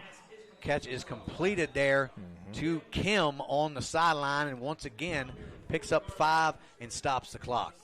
Going with a short and intermediate approach here. Of course, the Cougars aren't going to let any big plays happen, I'm guessing. So got to take what they give you here in John Champe and try to get down into that red zone, put up some points, but you don't want to take too much time with 4 minutes left. Right. So empty set in the backfield again. Plush back to throw. Looking across the middle. He's got Khan. Makes the catch for another Knights first down. And if you're, it's almost like they're in a little small prevent defense. You don't want that. I mean, you don't want to just give them, the touchdown. I mean, yeah, they're still running time off the clock, but Plush back to throw. He's looking for this little tunnel screen again, and that's Lucas Gonzalez makes the catch down to the 20. So picks up about 8 yards on the play. The Cougars have went into a cover 4 look here, but that's putting a lot of pressure on that middle hook read here, and they're attacking that middle seam right there, JD. Again, they're going quick. Plush is back to throw. He's going across the middle. He's got Gonzalez and makes the catch. Took a big hit from Drake, but holds on, and they're down to the 6-yard line. So it's not over yet, Nate. Not at all. And they are driving here, and you can tell that Cougars defense is getting very gassed. And it's unfortunate here because if you give up a touchdown, it's a whole different ball game. Only 2 timeouts. They might go for an onside kick. Plush back to throw. Looking across the middle again. He's got Fitzgerald. And he's in for the Knights touchdown as he makes a tough catch right there at the goal line. But there is a flag, and we'll wait and see what the penalty is. And it's going to go against the Knights, so those points will come off the board. And a penalty comes back to bite John Champe yet again. They finally get a touchdown. Unfortunately, there's a penalty that will bring them back 10 yards. So much momentum they had going. Unfortunately, it comes back, JD. Yeah, and you hate to see it, but they're going to try to get up to the line of scrimmage here. There's 3:06 left to go in the game, and time is really becoming a factor here for the Knights as Plush is going to roll to the far side. He's got a man inside the pylon who makes the catch. Let's see where they mark him. They're going to mark him short of the goal line, I believe. No, they said he's in for the Knights score. Man, those corners for the Cougars are playing about 10 yards back, and they're continuing to backpedal. You do not want to do that in the red zone at the 10-yard line. You want to get hands on, play underneath, and if they throw it over top, you got to trust your technique to go and play through the ball there. Very bad drive there for the Cougars on defense. Very well-executed drive there for John Champe on offense. Yeah, I 100% agree. Why you're still backpedaling into the end zone, I don't know. You got to be tough in that situation as Khan, with the extra point, it's up and good. And so with 2:55 left to go, your score is now the Cougars 24, the Knights 22. We're going to take a real quick commercial break and hear a word from our sponsors. You're watching Home Team Sports TV. 17, we have been the local hangout spot to watch a game and meet up with family and friends. With over 15 TVs, there isn't a bad seat in the house. We have arcade games, including the world's largest Pac-Man, 2 pool tables, and more, serving a full food menu ranging from appetizers to steak dinners, 11 a.m. to 11 p.m., 7 days a week, and later on weekends. Daily drink and food specials, and of course, happy hour from 3 to 6 Monday through Friday. Come on out to Benchwarmer Sports Bar and Grill. Looking to enhance the beauty of your outdoor space? And welcome back here, guys, to Home Team Sports TV. We are live here up in the booth, and we have a nail-biter now, Nate. It is 24-22. The Knights put a score on the board to close the gap within 2. Cougars are they're going to attempt an onside kick here. We'll see if the Cougars can fall on it. No, they pooch it. Wow. Well, they got 2 timeouts. For a fair catch there. I'm really surprised that that's the decision they went with. An onside kick, you get the ball there on, say, the Cougars' 45-yard line, and then you're in business with just under 3 minutes to go. Now you're going to have to burn some timeouts and hope the Cougars don't move the football. Absolutely. You need your best execution here from the Cougars.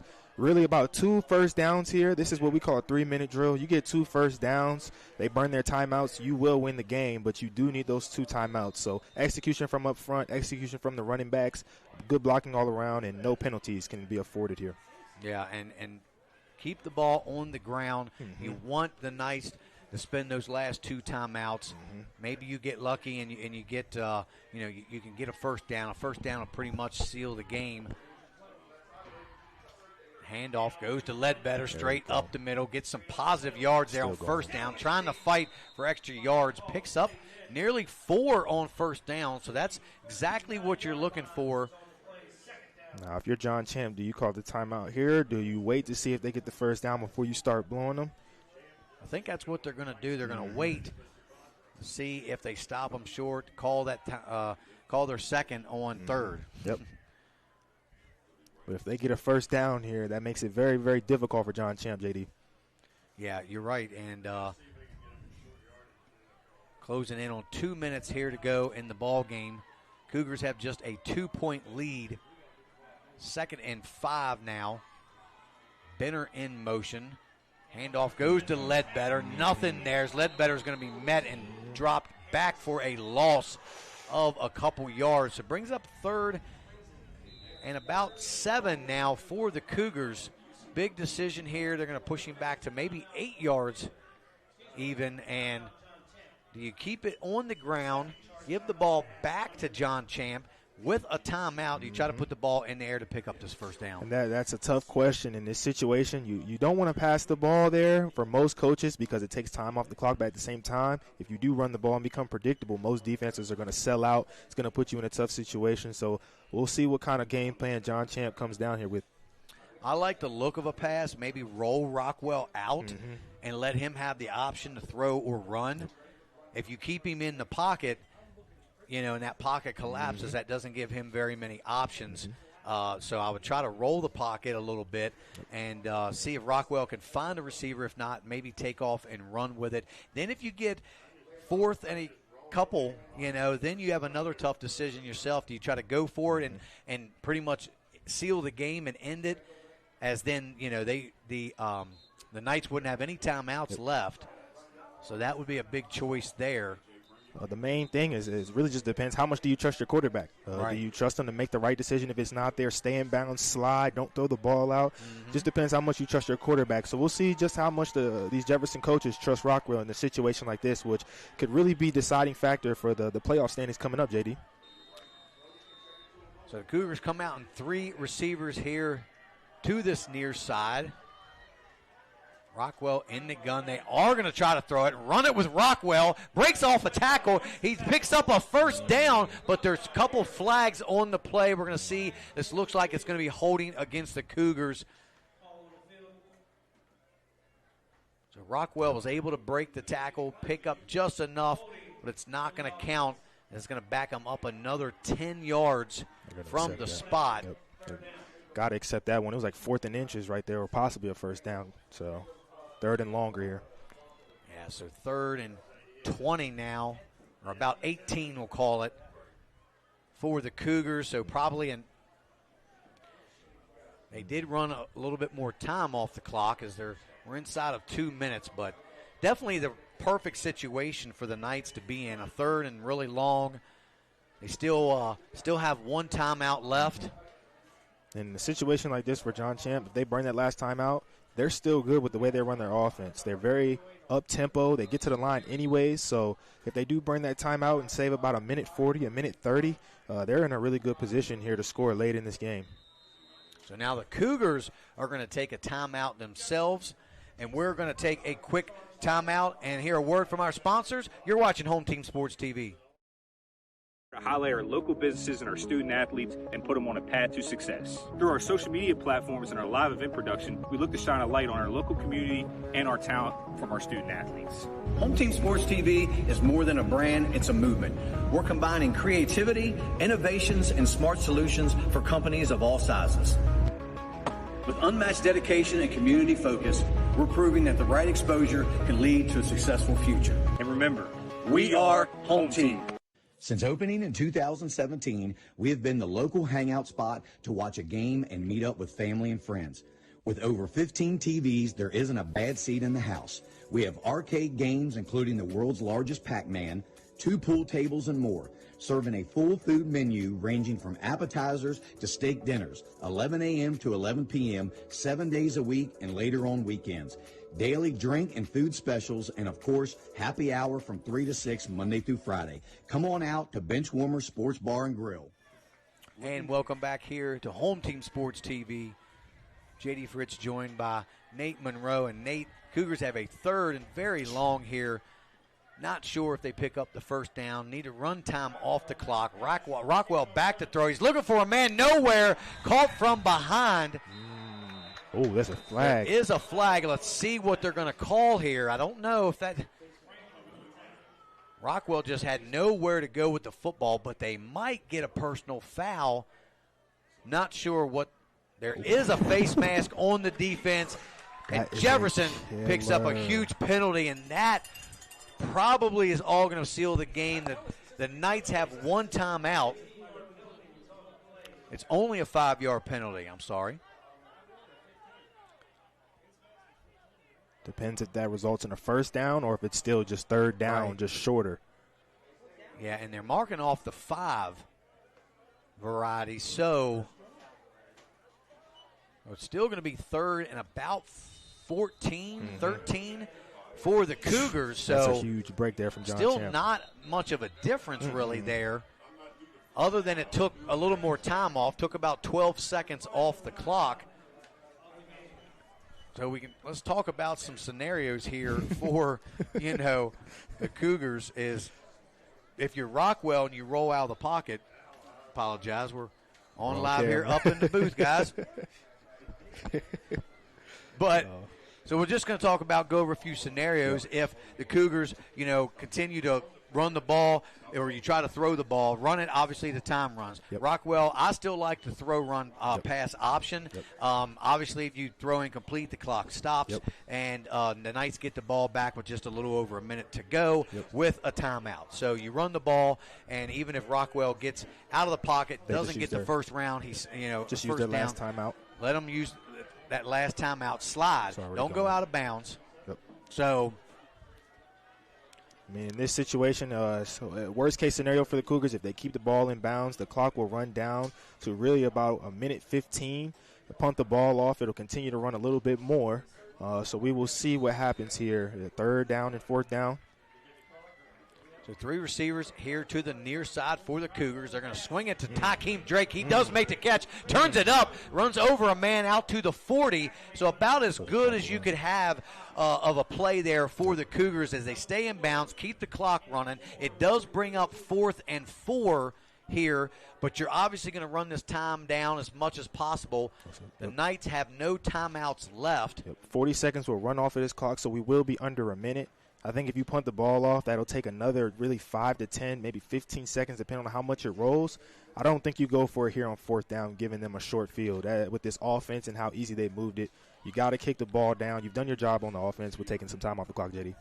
Well, the offense is staying on there. I'm surprised the Cougars wouldn't run it down, and maybe they're going to try to get the Knights to jump. This is really risky. No, I think they're going to. I think they're not. There's a no play call here. Yeah. So they do call a timeout, probably going to punt this away. They were just going to see if they could get the Knights to bite on that hard count, and they don't. So the Knights will get the ball back here with about 40 seconds, just under 40 seconds to go, Nate, and no timeout, so kind of tough. So all depends on how good of a punt Takeem Drake can get off here, but even just assuming that they get the ball at the 40, they'd have to go 60 yards in about 35 seconds. And I think the big story here, JD, is John Champe tried to attempt about a 30, 35-yard field goal. It was mad short. Wasn't even close. So for them to get even close to field goal range, they're going to have to be at about the 15 to 10-yard line. So Jefferson does not want to just allow them to get those short intermediate and allow them to pick away. You still want to play relatively good defense and keep some pressure. Well, they go in a 2-by-2 here formation, so wonder if they're giving Drake the option and possibly throw the football or run it. And he's going to kick it away. He gets off a nice kick there. Call for a fair catch right there at the 25. So the Knights have 75 yards to go to the end zone to get in field goal range, but like you said, could be around the 15-yard line or so.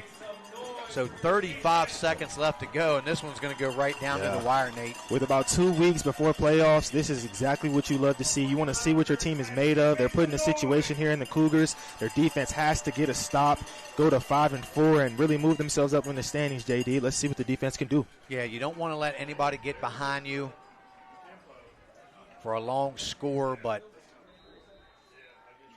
need defensive pressure from this D-line. They've been doing a great job all day, but don't allow the quarterback to extend too much. Motion there by number 7 there, Dominic Koskis. Gonna roll to the far side, looking for a man to throw to. He's got Khan along the sideline. He's hit there by Trayvon Ledbetter, and they're going to throw a flag. That was a really late flag, JD. They let him talk for a little bit, and then they threw it late. Yeah, I don't like that call in this situation. I mean, you got to let these kids play this game out on the field. I get it. Ledbetter with a big hit. And, you know, unless we don't know exactly what he might have said, but if it was just a look and then walked away, that definitely wasn't deserving of a flag. I mean, they've been letting these guys play all day. There's been chirping. There's been talking. They haven't really thrown a lot of flags. This is a crucial situation. You don't want to throw the flag in that situation, in my opinion. 28 seconds to go. 1st and 10. Ball on the 42-yard line. Plus back to throw. He's looking for a man. He's got a man along the sideline. Does he make the catch? We'll see if his feet were in bounds. They do give him the catch, and he picks up enough for a Knights first down inside the 50 at about the 47-yard line, Nate, and 22 seconds left to go, and they're still in it. This is a tough situation for a defense. They're dropping into coverage, but when you do that, you allow the holes to open up for the offense with more time for the quarterback to see it. But you've got to let them make the throws to the middle of the field. You've got to, let them down in. Takeem Drake, he's trying to take one to the house. There's a flag on the field. He slides down, and we'll wait and see what the flag is. Now, if they call pass interference on this, which could be the call possibly, we'll have to wait and see. No way. But Takeem Drake stepped in front, picked off the pass. No way. The ball was caught way before anybody was touched. I don't see a pass interference here. The officials, they are calling pass interference on the Cougars. No way. This is where I wish we had replay to go back and look at that one, and they are really costing these Jefferson Cougars a lot of yards here. I'm going to say it. I know JD agrees with me. That was a great play by Drake. He came down, caught the ball before anybody was touched. Unfortunate call for the Cougars, JD. Yeah, I'll have to go back later and watch it, but now the Knights are knocking on the door. 14 seconds left to go here in this game. Plush is looking for a man. He's going to be sacked. The ball comes out. It's scooped up. They're going to say it was incomplete. There's no time on the clock. ISK with the sack. A flag comes out. Coach Hunter. I think that's game. The time runs out. There's a flag on the field, and we all know that the game cannot end on a defensive flag, but we'll wait and see. The game is officially over as the Jefferson Cougars escape one here at home on senior night, 24-22 over the John Champe Knights, and they're in just disbelief right now. But we are going to take a commercial break and come back with our home team sports player of the game. And this time, guys, we're on the defensive side. It's number 20, Andy Roberts. We'll be right back after a word from our sponsors. You're watching Home Team Sports TV. Further than R&L Landscapes, we understand that your outdoor space is more than just a yard. It's a place where memories are made with loved ones and where you find peace and tranquility. Our team of professionals will work closely with you to bring your vision to life. From expert design and installation to meticulous maintenance, we are committed to delivering breathtaking results that will make your neighbors green with envy. With our state-of-the-art equipment, we guarantee exceptional craftsmanship that will withstand the test of time. Contact R&L Landscapes today and let us turn your dreams into reality. I understand that each client is unique and has their own real estate needs. Whether you are buying, selling, renting, or a seasoned investor, I got your back. My name is Cheryl Yates, an award-winning realtor with ERA Liberty Realty. I've known Cheryl Yates for over 30 years now, and I've always found her to be the consummate real estate professional. On a personal level, Cheryl has handled 3 sales for us over the past 15 years or so and has done an excellent job on each and every one of them. She communicates extremely well, and you never have to worry about where you're at in the sales process. What I like about Cheryl is she's dependable, she's on time, she's flexible, and she works hard to get the job done. We had our sales very quickly through Cheryl Yates. Whatever your real estate needs may be, remember me. I'm the key to buying or selling your home.